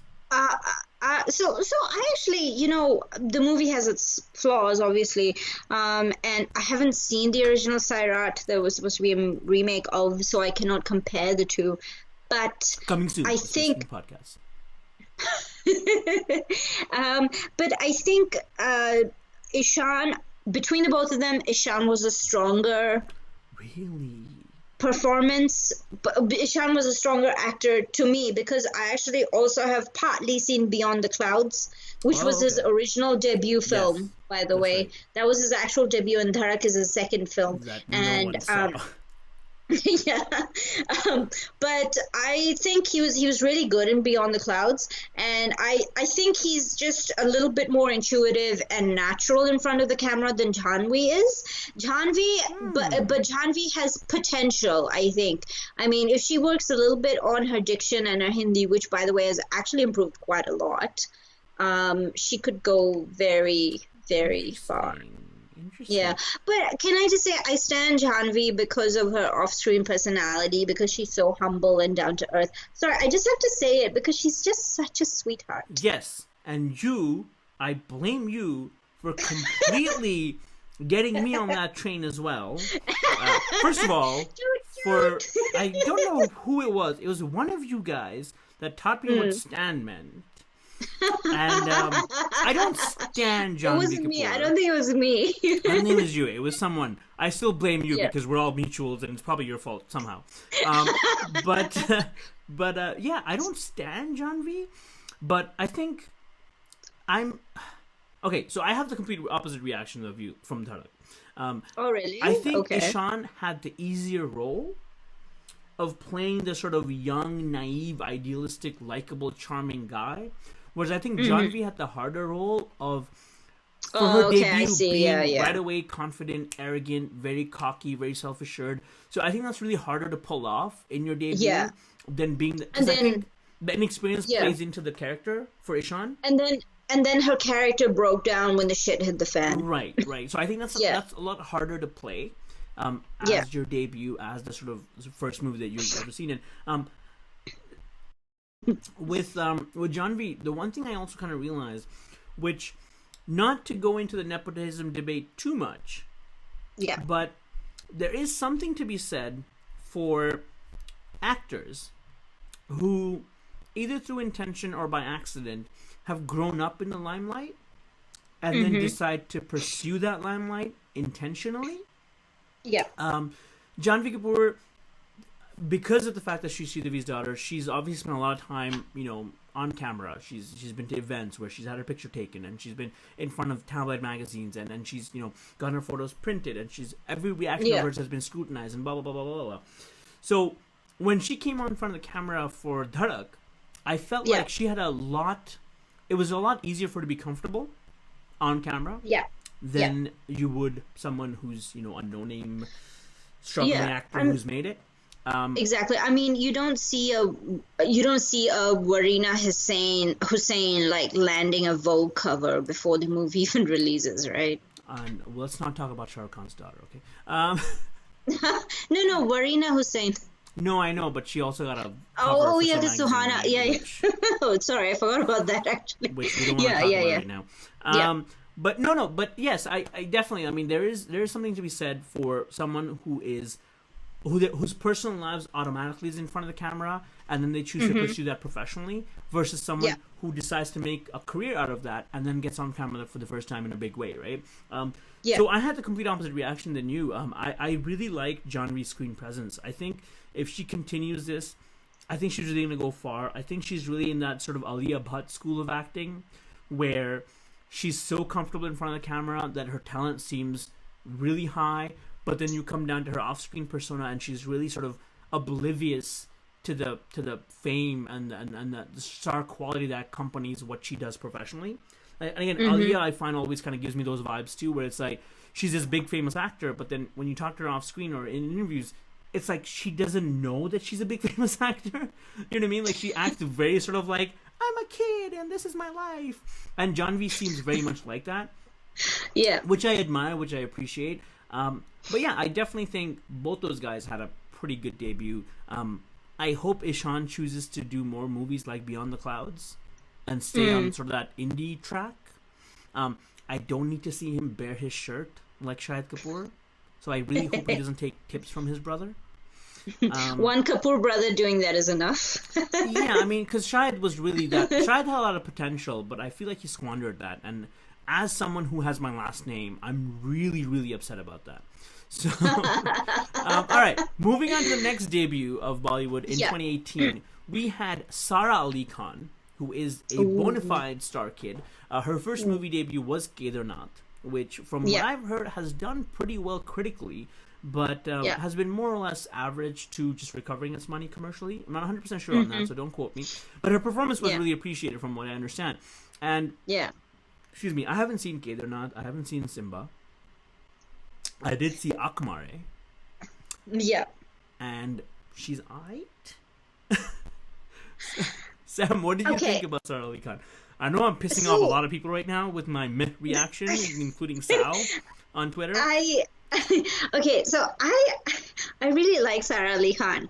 She, and again, maybe I should insulate myself from their off-screen interviews and stuff like that, but I don't. So watching her in her interviews, watching her on Coffee with Karan, watching her, basically paint the town red with Ranveer Singh and the Simba promotions, like that was Right. just that was wacky. Have you seen that? Like they're just like, I've seen something on Twitter with her being ridiculous, and I feel like yeah. that would. I feel like that'll take away any opinion I have from her so far. So I decided But to just okay, keep but scrolling. So, it's just so nice to see someone let loose like that. You know what I mean? I guess. Especially a female lead, Sure. because they're usually so poised and composed, and Sure. they sort of have to be because there's an incredibly judgmental sort of For sure. media out there. But the fact that she, okay, again, I'm gonna say something which might set off a few people, but to have a mainstream actress nowadays that is very can speak fluent Hindi, can actually mouth her dialogues properly, and can, you know, like for example, in Simba, in the Akmare song, she said that she looked at a lot of old songs of Lolo. For those that don't know, Lolo is Karishma Kapoor, That took me a and second too, to be completely honest. yeah, of Karishma Kapoor to, like, get those expressions with the Right. dialogue, with the lyrics of the song, etc. For a mainstream actress today to be that well versed in that, while also being very mature and grounded, which Sara Ali Khan is, um, Yes. Yeah. right? Yeah. Yeah. Yeah. So I mean, I like her. She's got spark, that girl, and also she says a lot of funny things. I mean, this is sort of verging into gossip, so you're just gonna, like, your face is just gonna go Shoot me. blank right Shoot me to the now. bathroom. I'll be right back. Yeah, your face is gonna go blank right now, but like, she, I've never seen someone be this funny about this. So on Coffee with Karan, like Saif Ali Khan said how, like, Sara Ali Khan used to talk about marrying Ranveer Kapoor, and then, like, she was just like, ha ha, yeah, and then she goes on a radio show and she says, yeah, I used to want to marry him like 3 years ago, but I can't be rude now. So when my dad mentioned it, I was just like, yeah, but it's not the case. And then someone mentioned, like, like, oh, is it because you're friends with Alia Bhatt? And she was like, नहीं मतलब वो तो कुछ नहीं है, आजकल तो वो सब चलता है. That was just for those that don't understand Hindi, she was basically saying, going out with someone with an ex of your BFF is not really a, it's sort of, that sort of just goes nowadays. So. Shall Okay, but seriously, I find her really funny. So I think I'm gonna Moving hold off on. on my reaction on Sara Ali Khan until I see either of these movies first. Yeah. So I mean, I have kind of an issue when someone sort of becomes a deferred star, which seems to be the case in Sara Ali Khan. I mean, and again, like I said, once I watch her movies, I'm gonna defer my judgment until I watch her movies. But Yeah. and again, once I watch the movies, I might be like, oh my god, this girl's the best thing in the world. But I kind of have a problem when the industry decides to just make someone a star, based on, her lineage, who she is, and the amount of films she's signed already. That's Yeah. kind of my problem. Before Kedarnath even released, which is her debut film, she signed, a total of 3 movies already. There's all this hype about her, and again, she might be deserving of all of it, right? Like, I'm not even saying that, oh no, blah blah blah blah blah. But it's kind of like, for me, it's like, can we at least wait to see her on screen and see what her performance is like, which is what I'm going to Yeah. do. For me, also, from what I've heard of her, is that... Shut up. That was my cat, sorry. Okay. From what I've heard of her is that she sort of used to be kind of big before. Yeah. And she's kind of... I don't know, like, the vibe I get from Sara Ali Khan, which, again, once I watch the movies, I will gladly, happily retrace all these comments and take everything back. But the vibe I get from her is that she's very much sort of a cookie-cutter actress, that she used to be big, she slimmed down, she became hot, she's all pretty and nice now because she decided to become an actress. Which kind of I have a problem with. Like, if you're someone that, wanted to do something and that's kind of what you're doing, that's great. But if you had to transform everything about yourself physically or internally, outwardly, whatever, to do the thing that your parents did, it just kind of seems like it seems like mass production, if you know what I mean. Like, you know what I mean? It doesn't seem like this person has something unique. It just seems like, okay, you've just been churned out by the machine that makes actresses or actors in the industry. So again, like I said, this is my thoughts and comments based on her reception by the public, by audiences, even before her first film came out. I haven't seen her first film. Once I see Simba, I'm never watch Simba. But once I see Kedarnath, I might completely have a different reaction. She might be deserving of all the hype, but I just don't like that. I don't like that someone can just come out of a machine and be spit up as all the sort of things that make a Bollywood actor. I mean, so I think that a lot of industry people go gaga over people that haven't even debuted yet. Because, I mean, if you look at the fact that some of the filmmakers that signed her up for whatever, second film, third film, Right. some of them might have actually, because they all know each other, might have already seen rushes of her first film before. Oh, maybe. Sure. Yeah. I mean, we don't know, because we're the public and we don't get that level of access. At the same time, the industry is just, I mean, if anyone remembers when Tiger Shroff debuted with Baghi, I remember someone, actually, whoever produced it, it was one of those big, Sajid Nadiadwala. Yeah, Right. he was the one Yeah. that produced Baghi. He just said, and I mean, he actually had the guts to stand in front of a room full of journalists and go, when Tiger was born, I told his dad that I would always produce his first film. Oh I my mean, God. that's what he actually said. And and that's the industry in a nutshell. They're just like, oh. And I mean, I can rest assure you that Kejo already has a plan to launch Taimur Ali Khan, probably with his own daughter. Okay, so here's how much you're rubbing off on me. I was thinking of a Taimur comment before you said that. This is bad. This is really bad. Yeah, I mean, that's just how the industry functions. For them, it's very easy to just launch a star kid because it's like, they know, especially for someone like Taimur, who is, at this point in time, he is India's national obsession. Like, people are crazy for photos of Taimur.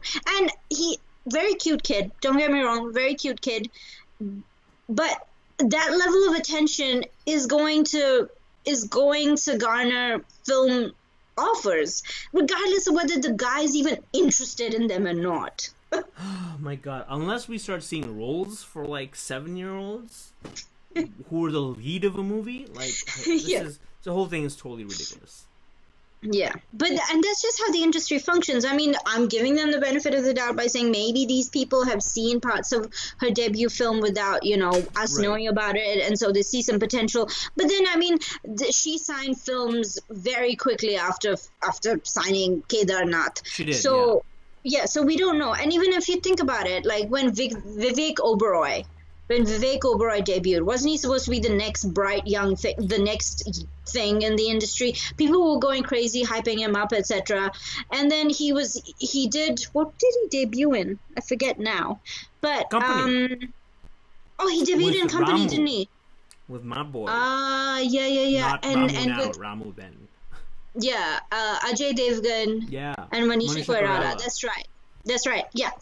He debuted in Company. He was supposed to be the next big thing. And then he was signed for movies even without his first movie Right. releasing. Fair So it's just the industry and how much I they have a suck. weird soft spot for Vivek Oberoi.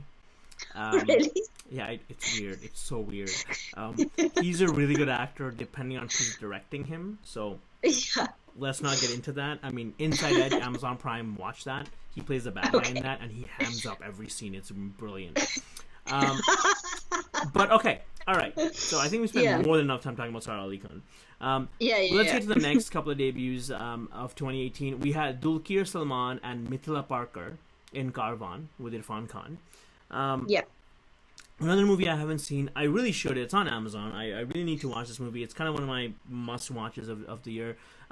But I remember from the trailer alone, Dulquer was also another guy who sort of impressed me just with the trailer. I was very much kind of like interested in the movie after. I mean, he is a South superstar. He's the son of a South superstar. He's in a lot of movies in the South industry. This is his first Bollywood debut, so he's by no means a new actor, but he's definitely a new Bollywood actor. That's why he's on this list. Have you seen? Did you see Karvan? Did you get a chance to check these guys out at all? No, I haven't seen Karwan, but I remember I watched the trailer and I felt I was impressed. And he seems, I really like him. He's very charming, actually. Right? And just from the trailer alone, he seems like such a cool guy. Like, it's like, I want to watch this movie for him alone. I mean, yeah, exactly. He seems like a really cool guy. And I actually do want to watch his films. And I want to see him do more. I don't know if you know this, Shah, but he was actually supposed to do Abhishek Bachchan's role in Man Marziya. He was. He was supposed to do it, but then I don't know what happened, and then Abhishek can do that role. And then Abhishek ended up doing it. And then Abhishek ended up doing it. So good. Yeah, good for Abhishek. Mithila Parker actually got her rise from like a web series that she did apparently. Okay. And again, she definitely seems interesting in the movie. The trailers didn't really show me anything about her. But along the same trend, the other debut this year was Banita Sandhu in October alongside Varun Dhawan. Yeah. She's definitely someone that I would like to see in more movies. She seems like, I mean, if this is her debut, it's kind of an interesting choice for a debut. I haven't seen the movie. I feel like she does a lot more in the movie itself, which I'm really interested to see. But I know she's a model. I know she's a very well-known face that's kind of had some sort of acclaim and sort of recognition. But did you get a chance to see October at all? No, another movie I haven't seen. I haven't watched so many movies. I feel like this episode is sponsored by Amazon Prime, but it's really not. I wish it was. For only $2.99 a month, you can get... Those are New Zealand prices. It's a lot more expensive here in North America. $2.99. No. What is your currency? No, so no, I haven't seen that film, but I do think she impressed me in the trailer. She did impress me in the trailer. So I think, and considering I don't really know her story too much, but she was kind of just plucked out of nowhere and just debuted with this movie. And she doesn't know Hindi, but that hasn't stopped Katrina Kaif, and it shouldn't stop anyone else, okay? It really shouldn't, but I was just laughing at myself because I was Ali like... Khan, by the way, who also didn't know Hindi when he first entered the industry. True. Which no one talks about. I don't know why Katrina gets so much crap for that. I remember Seth's earlier movies where he had a very noticeable accent while talking. Yeah. Tumko kya lagta hai? But at least he said ole perfectly fine. Okay. Yeah. No, okay, so I think Banita Sandhu is, she's got a lot of potential. I really hope she does more films. I don't think she's been signed on for anything post-October. And she wasn't a significant part of the promotions of that film either. That film barely had any promotions, to be honest.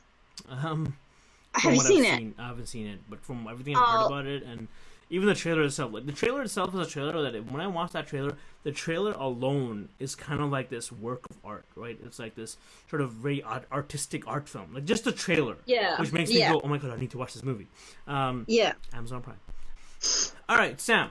So the next thing we're getting into now is your sort of expertise, your area of expertise, because the biggest thing, and I'm sure, I bet you any money, people listening to this episode or watching this on YouTube are thinking, when are you guys going to talk about the weddings? Because what the hell? Calm down, people. It's coming. So you wrote this article for Bollywood, which, by the way, everybody go on to Bollywood.com and take a look at this article where basically, Sam, you talk about how Bollywood actresses, these Bollywood actresses that got married, and basically how they... Yeah. You know what? Why don't I just let you tell people what the article is about? Okay. All right. That makes more sense. I wrote this article about how 2018 was a year for actresses that got married, but more importantly, it was a year about actresses that got married that are still having impactful careers. Like it was touching on how marriage is no longer a deterrent like it used to be back in the day, right, for women and their professional lives. It talked about how a lot of these women are creating opportunities for themselves by producing films, and how busy they've all been this year. It also spoke about how this is a way forward for a lot of the female lead actresses in the industry, and how you're also getting great opportunities for the actresses that have been married for a while as well, and how this sort of influences also the MeToo movement. And so I don't know. I mean, I wrote a lot. It was just a lot of like typing. Which, by the way, I gotta thank Jay, who is, I want to say, the founder of Bollywood.com, for giving you that outlet, because otherwise, Jay, I get that in WhatsApp messages. So it's really cool that, I mean, I think you should do more of that. I think you should put more of your reactions into articles than sending me WhatsApp messages, because a lot of it like, is filled very with insightful. rage. Filled with rage. Listen, Vicky Kaushal is not the next shark. I just got like a Dion vibe. Like,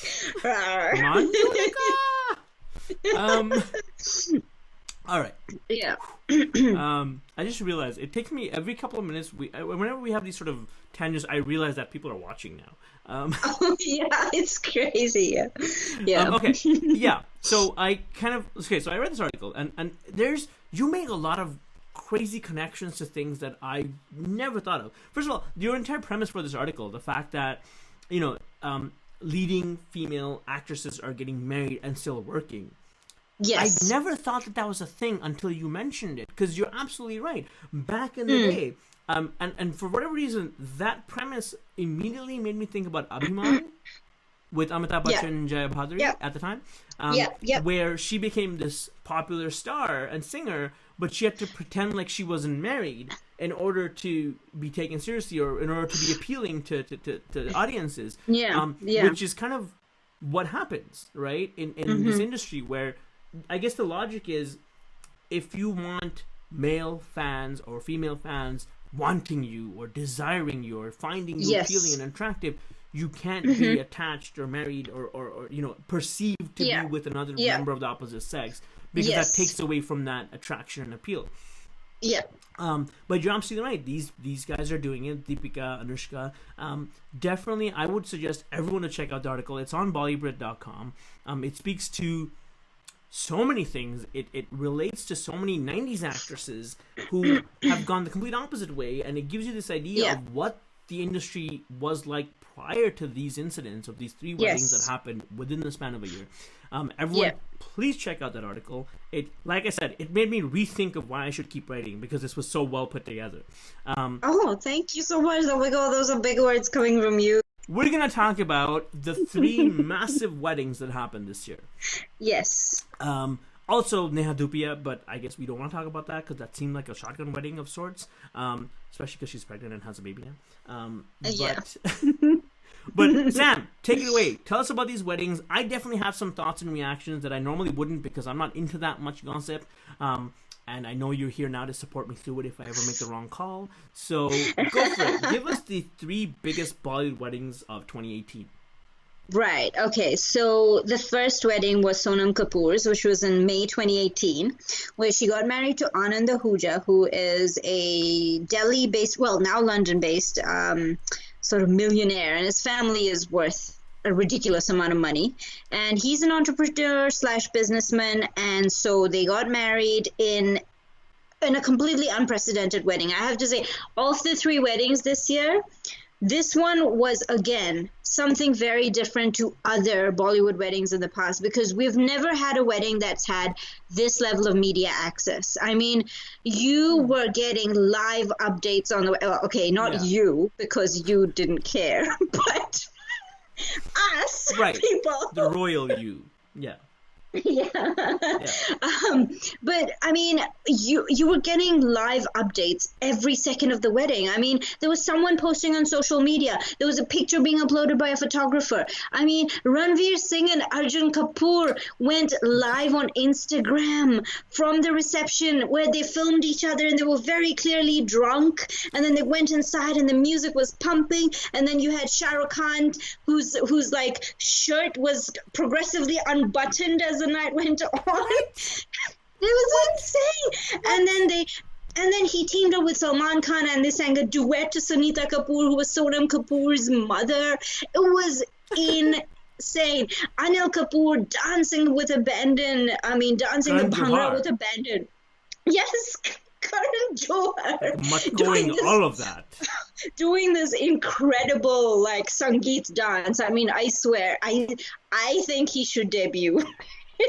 He was good. And dance in a film. He was like, good. No joke, no snark, no sarcasm. I saw that and I'm like, holy crap. No shade whatsoever. No shade whatsoever. He was actually amazing. And he's good, he needs to explore the dancing talent of his, not as a judge on a reality show, but as an actual like dancer. And then you had, I don't know, there were so many, we were just so well. Yeah, it was insane. And then of course Sonam Kapoor is known as a fashionista, so everybody looked forward to her outfits. And so every picture that came out had like speculation as to which designer it was. We all wanted full length pictures. She didn't talk about that beforehand? Like that wasn't revealed beforehand or during? No. So with that wedding, what happened was that the Kapoor family and the Ahuja family put out a joint statement a few days leading up to the wedding saying, these are the dates, this is what's happening.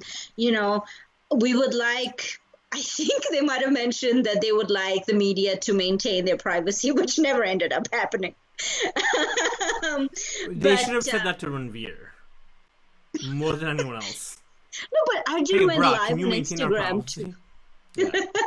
No, but it was so they just put out a statement, and so there was just a confirmation of what everyone had known for a very long time anyway. Yeah. And then they got married, and then what was amazing to me was that 2 days after the wedding, literally 2 days after the wedding, Sonam went off to Cannes in France for the Cannes Film Festival as a L'Oreal ambassador. You know, worked the red carpet like she usually does every year. With the Mehndi, right? Which became like this big talk of like the best fashion accessory out of Cannes. But no, she worked the red carpet, and then she went straight into Veere the Wedding promotions. Like that is amazing. You know, she didn't even. Yeah, I mean, we've spoken so many times about how women have had, you know, they get lesser chances. They have not had that much in the industry to focus on, et cetera, et cetera. And this is a recently married actress who would normally, by industry standards, be doing so at the sort of sunset of her career, forging ahead. Promoting a film that she herself has produced and is starring in. And that's amazing. That's remarkable.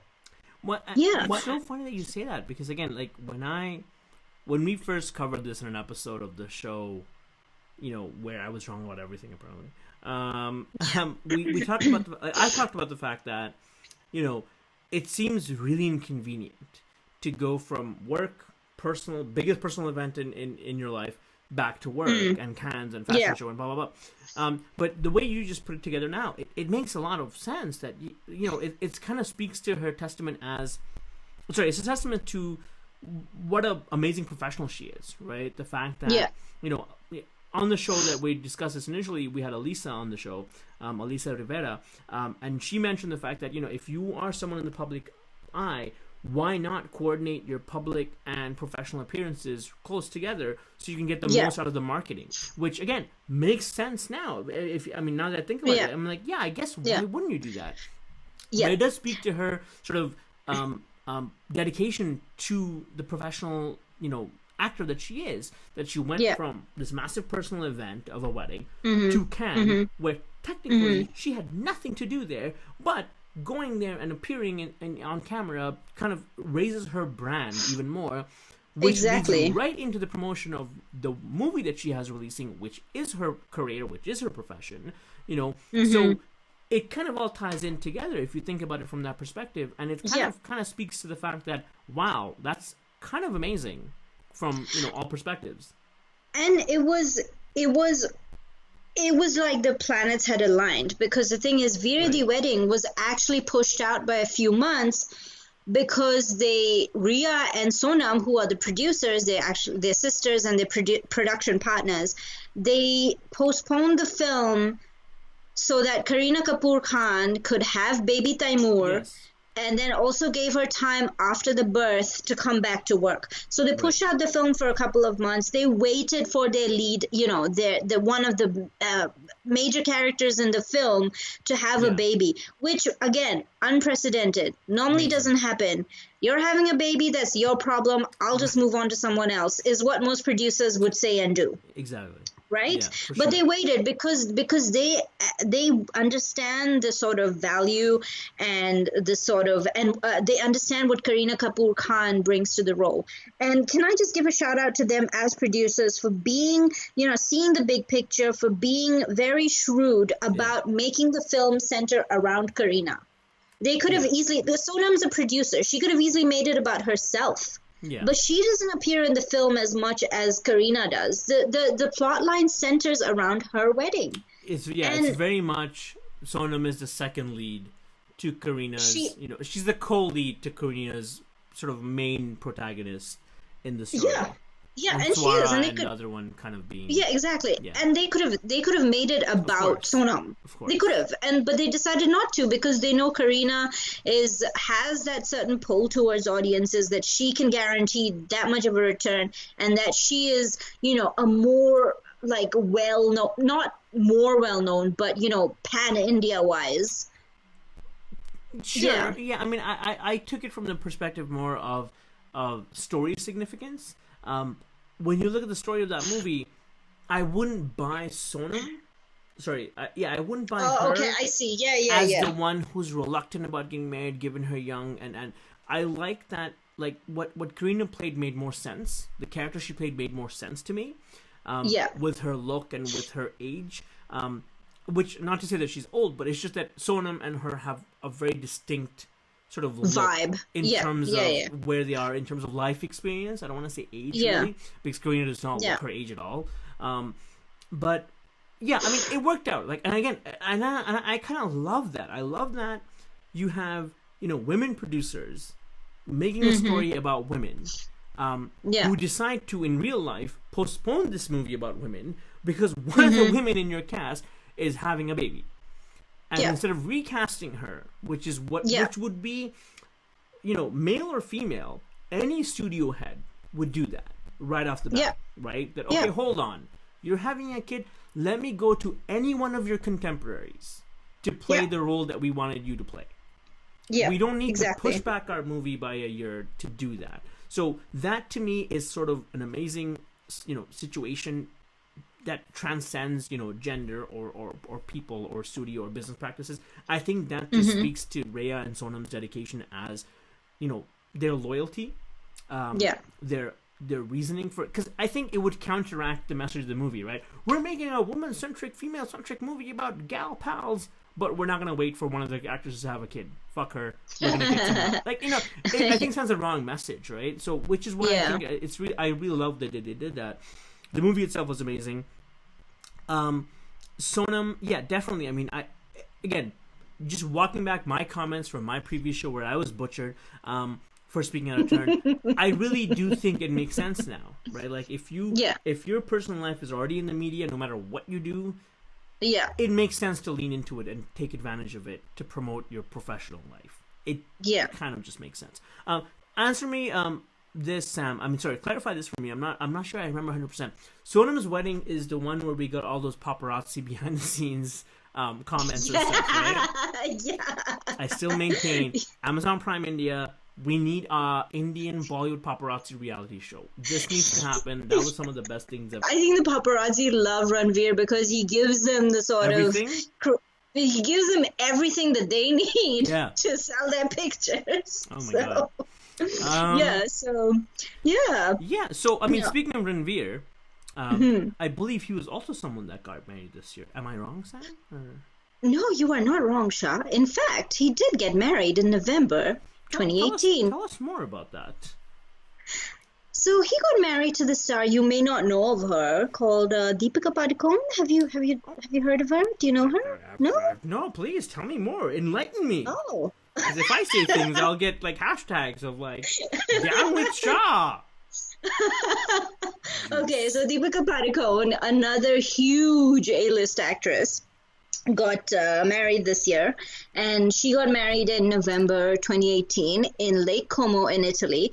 And this wedding, following on from Sonam's wedding, which had given us Bollywood fans so much content, this wedding was offered precious little to go off of. In fact, I mean, I sort of almost didn't want to log in the day after her wedding because so many of her fans were like, picture. Sure.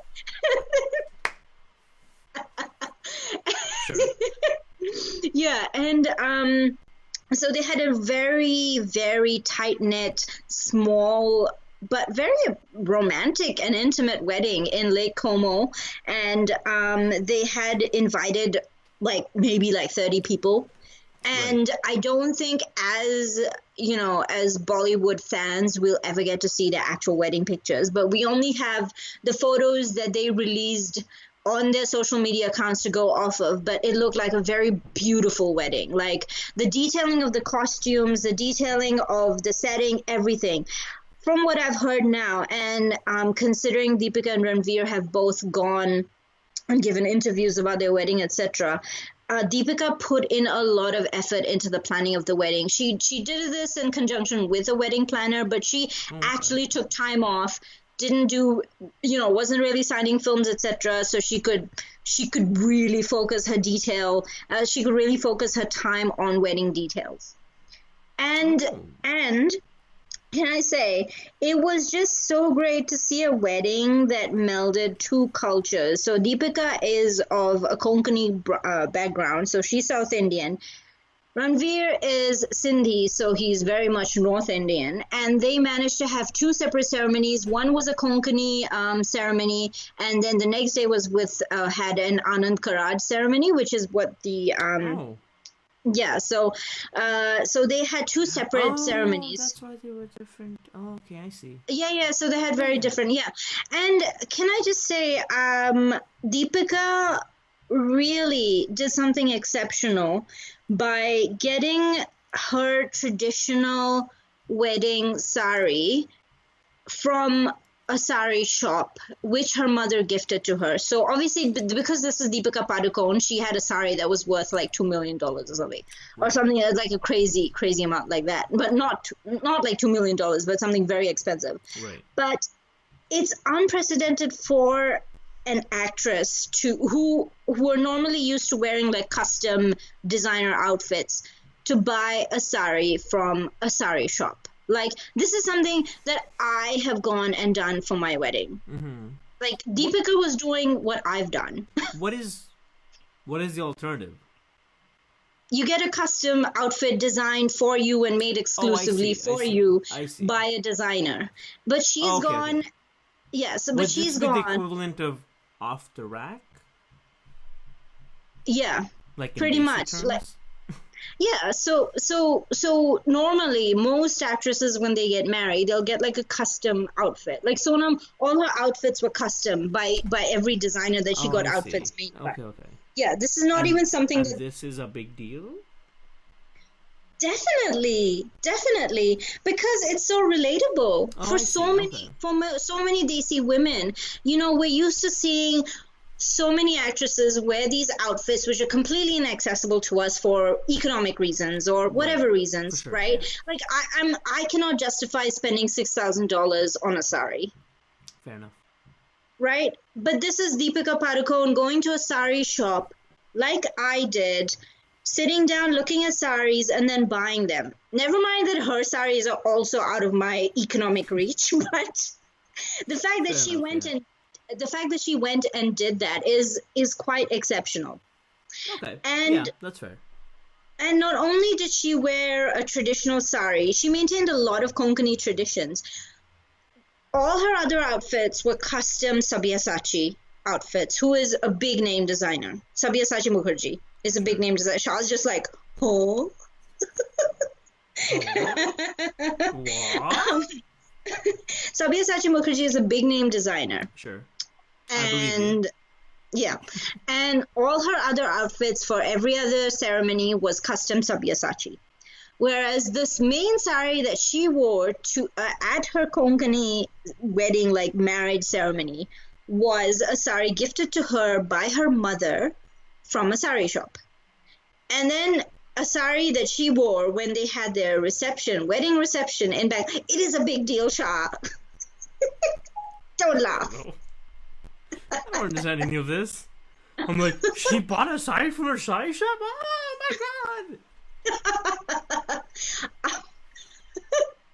Am I So dumb for sitting here thinking, how else do you buy stuff from a shop?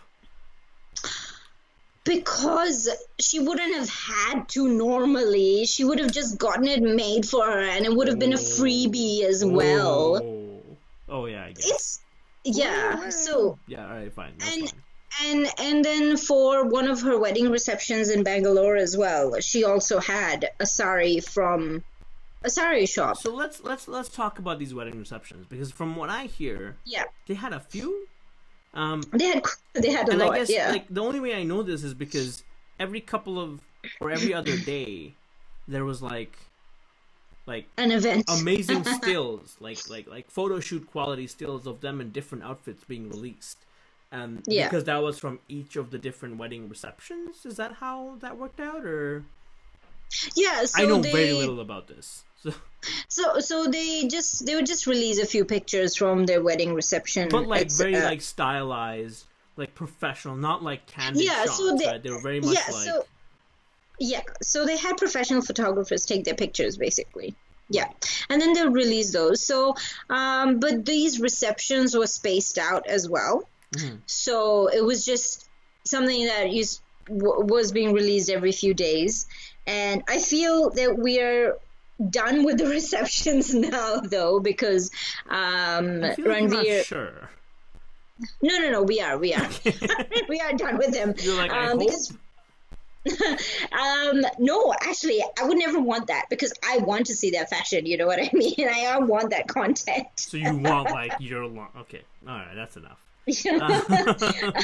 No, because Ranveer had to promote Simba straight after. So Sure. yeah, so I think they were done with that. I am glad he didn't have his Simba sort of muche during the wedding shots. I think that would have really ruined the wedding shots because No, he did actually have his yeah, mustache. but it was very much like it was more of like a full beard mustache and not just Okay, a mustache, yeah, a not just a clean-shaven beard. mustache. Yeah, Yeah, I think it yeah. was like you could write that off as like just having a beard or stubble or something, you know. Oh, you know, there were I people pay actually attention. monitoring. I pay attention. There were actually people monitoring the facial hair to see what he would sport at his wedding. So See, I'm there. I'm with you.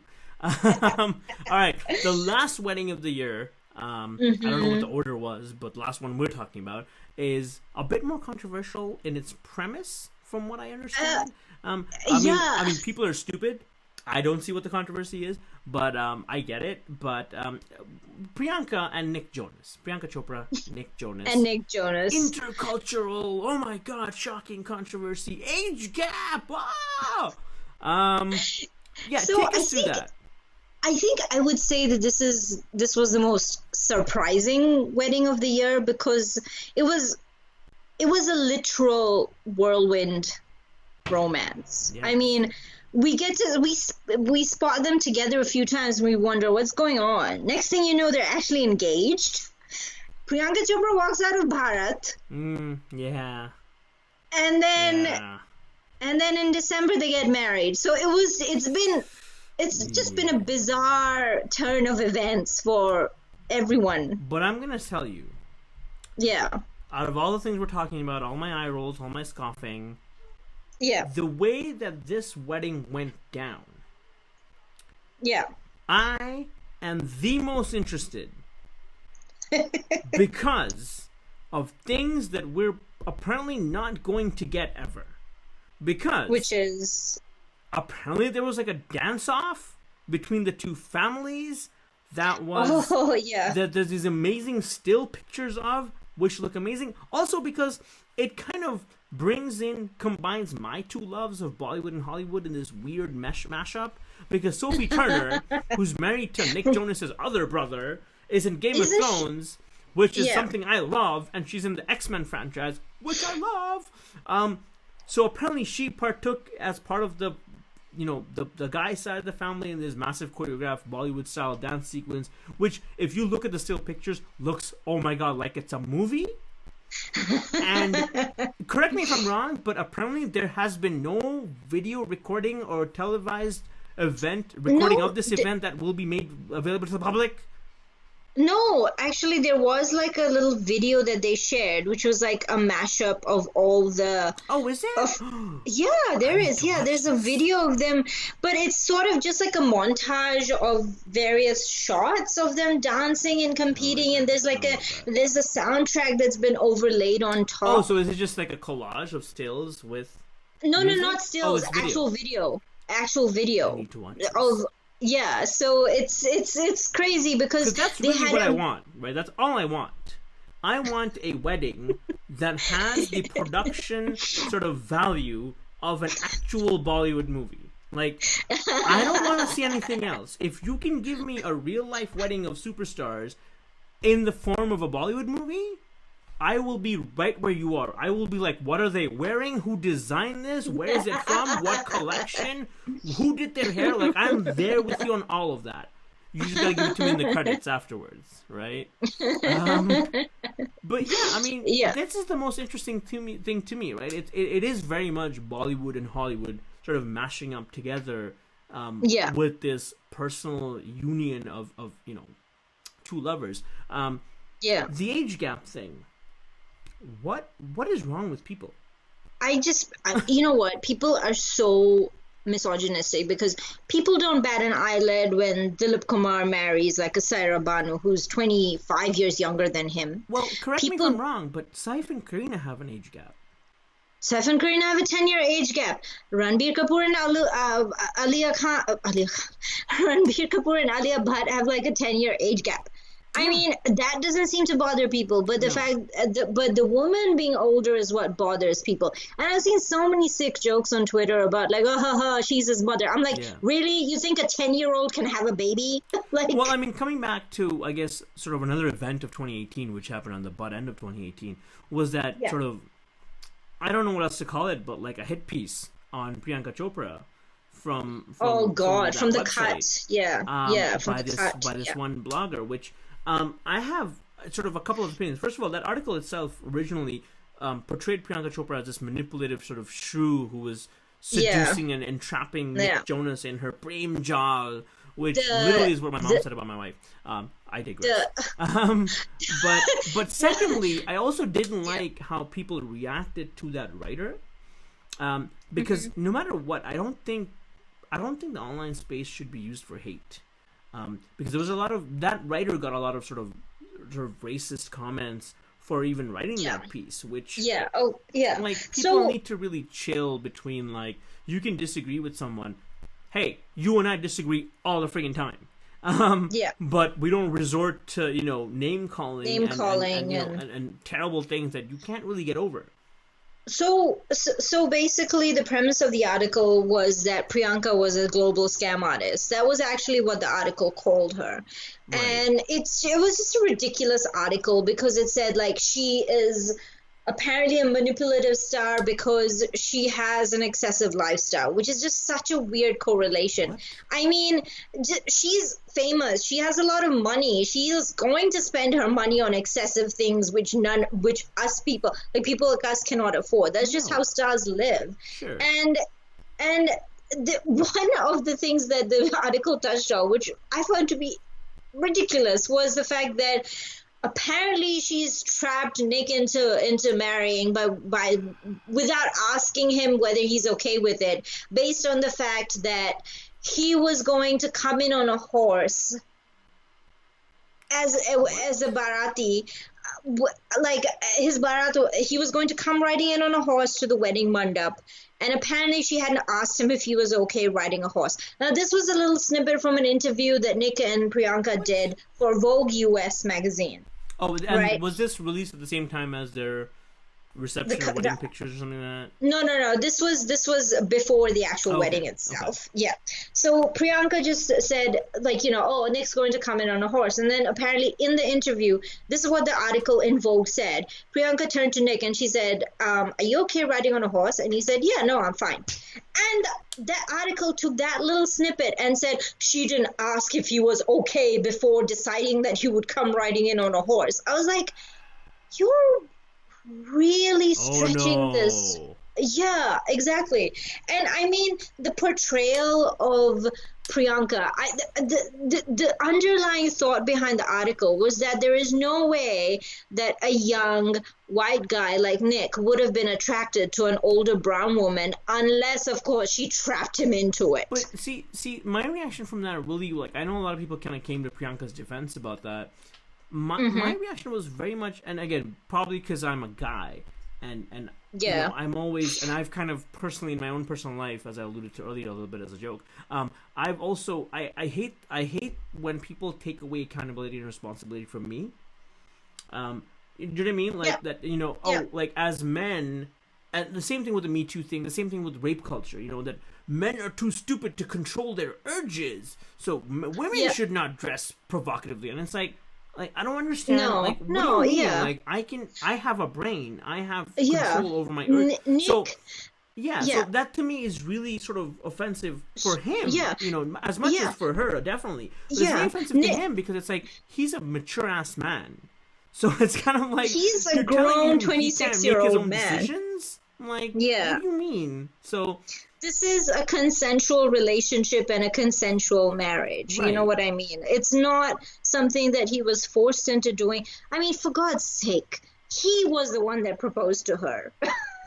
Right. Right. It wasn't like his parents. First of all, he's white, so this would never happen. But it's not like his parents went and sent his rishta to... That Quantico girl is really good for Nick. Yeah. Shall we get her bio data? Right. Get her CV. Get Shadi.com. her CV. Yeah, and it's pretty laughable. I mean, and you know what? I mean, at the end of the day, like my opinion has really been. My thing is very I'm very sort of pragmatic. I'm very sort of like I don't care about this kind of stuff. So my thing is, first of all, I've always said that Priyanka Chopra with her career has been really smart. When people say that she's doing this for her career, what doesn't make sense to me is that if you want to enhance your career in Hollywood, you don't hook up with Nick Jonas. Because Nick Jonas is not a force to be reckoned with in Hollywood. Like, do you know what I mean? Like, you know who you try to break up the marriage of? The Rock. That's what I mean, if she really wanted leverage in Hollywood, you don't go for a 26-year-old musician whose biggest claim to fame was a band with his brothers that he now has broke up with. Like, that doesn't make sense to me. So also... Yeah, sorry, but also to go to the extent of having such a public wedding as well. I mean, to the Yes. extent of actually legally marrying someone just to further your career. I mean, I know there are people that do it, but Yeah. it's quite a big undertaking, especially for a conservative society like India's. I mean, in Hollywood, I know Right. marriage is, yeah, yeah. Exactly. And And that's the I other thing mean, that doesn't make sense too, right? Like if this was all about, making smart career decisions, you don't alienate the industry you're from by marrying a white guy. yeah, And you don't really get much use out of marrying Nick Jonas in Hollywood. Like, who, again, I'm not trying to be derogatory or dismissive of Nick Jonas's career. I'm just saying that yeah, if that was your thing, if you were someone who was trying to make a name for themselves in Hollywood, Nick Jonas really isn't on the list of people that you hook up with to raise your credentials in Hollywood. Like, yeah, he's not really an influential Hollywood persona for you to attach your name to and ride the coattails of. Like, that doesn't make sense. At the same time, you don't alienate everyone in Bollywood by marrying a white guy who lives in America and having half your life be settled in America. Like, neither of those things make sense if you were thinking of Priyanka as the person who's manipulative and only doing this for her career. So, yeah, at the end of yeah. the day, the I simplest know that. explanation might be that, oh, maybe she cares about this guy that she's marrying. I don't know. That's kind of crazy to think of, but I mean, the whole article was just such a shit show from the beginning to the end, and yeah, then the way the website reacted as well. They edited out certain portions of the article, but still kept it up, and then. yeah. As the backlash continued, they took it down and they said, they posted this very like wishy-washy statement saying it did not meet their editorial standards. It's really pathetic too, especially again in the same year when we're talking about the MeToo movement, where you have someone like Ankur Pathak again, like from HuffPost India, Yeah, have these amazing editorials, have these amazing articles, which sort of adhere to these editorial standards of reporting news and disseminating information and exposing sort of real life incidents, and then you have this thing, yeah, which is nothing more like honest to God, like I mean, not to belittle myself. But this is not a BS that I would post on my website where I'm like, let me tell you about this song that I liked. Some yeah, bullshit that really has no sort of merit in the real world, but just someone's yeah, opinion. And if your opinion is, hateful comments and assumptions and conjecture about someone and not even their career, listen, you can tell me I hated Quantico. So I could go yeah, off with you for another half an hour about the fact that Priyanka Chopra's career is very much intentionally and calculated and cold and blah, blah, blah, blah, blah.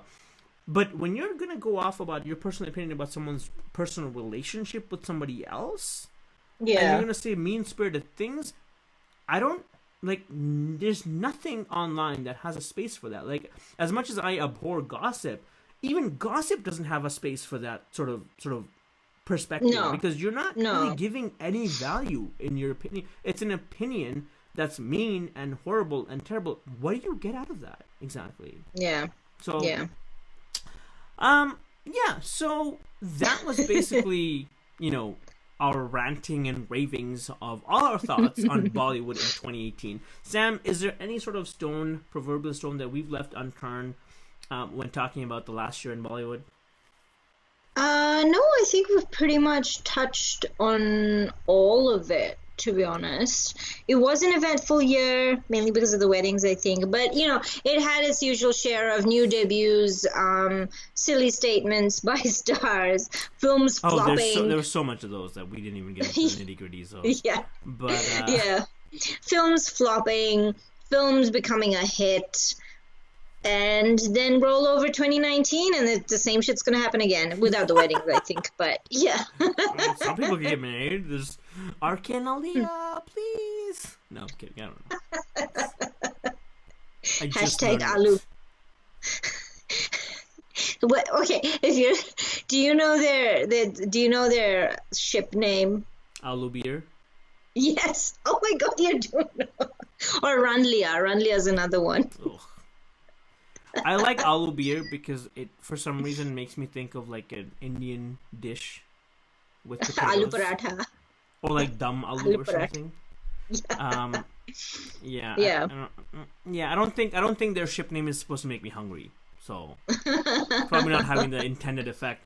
But that was basically it for this episode of the Split Screen Podcast. Thank you everyone for listening. Thank you for all the support from everyone, on the show and off, especially you, Sam. Why don't you let people know where they can get a hold of all of your writing, which as I've said before, is better than mine, which I'm equal parts jealous and also admiring of. No. Let everyone know where they can get a hold of you online. Right. So you'll find me on Twitter at Lipstick Patrol. That's Patrol with an A.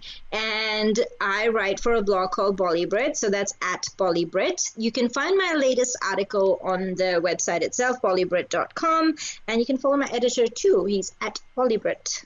So yeah, that's me. And I will be linking to Sam's article on the show notes for this episode on audioboom.com. If you want to get more episodes of this, and I promise there will be more, to come in the year 2019. We'll have some unique episodes. Sam and I actually have a surprise cooking up as well for the near future, which is all hush-hush right now. We're not talking about this. Sam, shh. So if you want to stay tuned for all those episodes and some other remake episodes and Bollywood news episodes as well, please subscribe to this podcast on Apple Podcasts, Stitcher, Google Podcasts, and Spotify, or really any other platform where you find your podcasts. If you like what you heard today, please leave us a review and rating on Apple Podcasts. It helps people find us better. For following me on Twitter to get more of my movie rantings and ravings, follow me on Twitter at the Shah Shahid. You can follow the podcast on Twitter at @splitscreen_pod. Thank you so much for listening, and until next time, this is Shah Shahid for the Split Screen Podcast. Bye.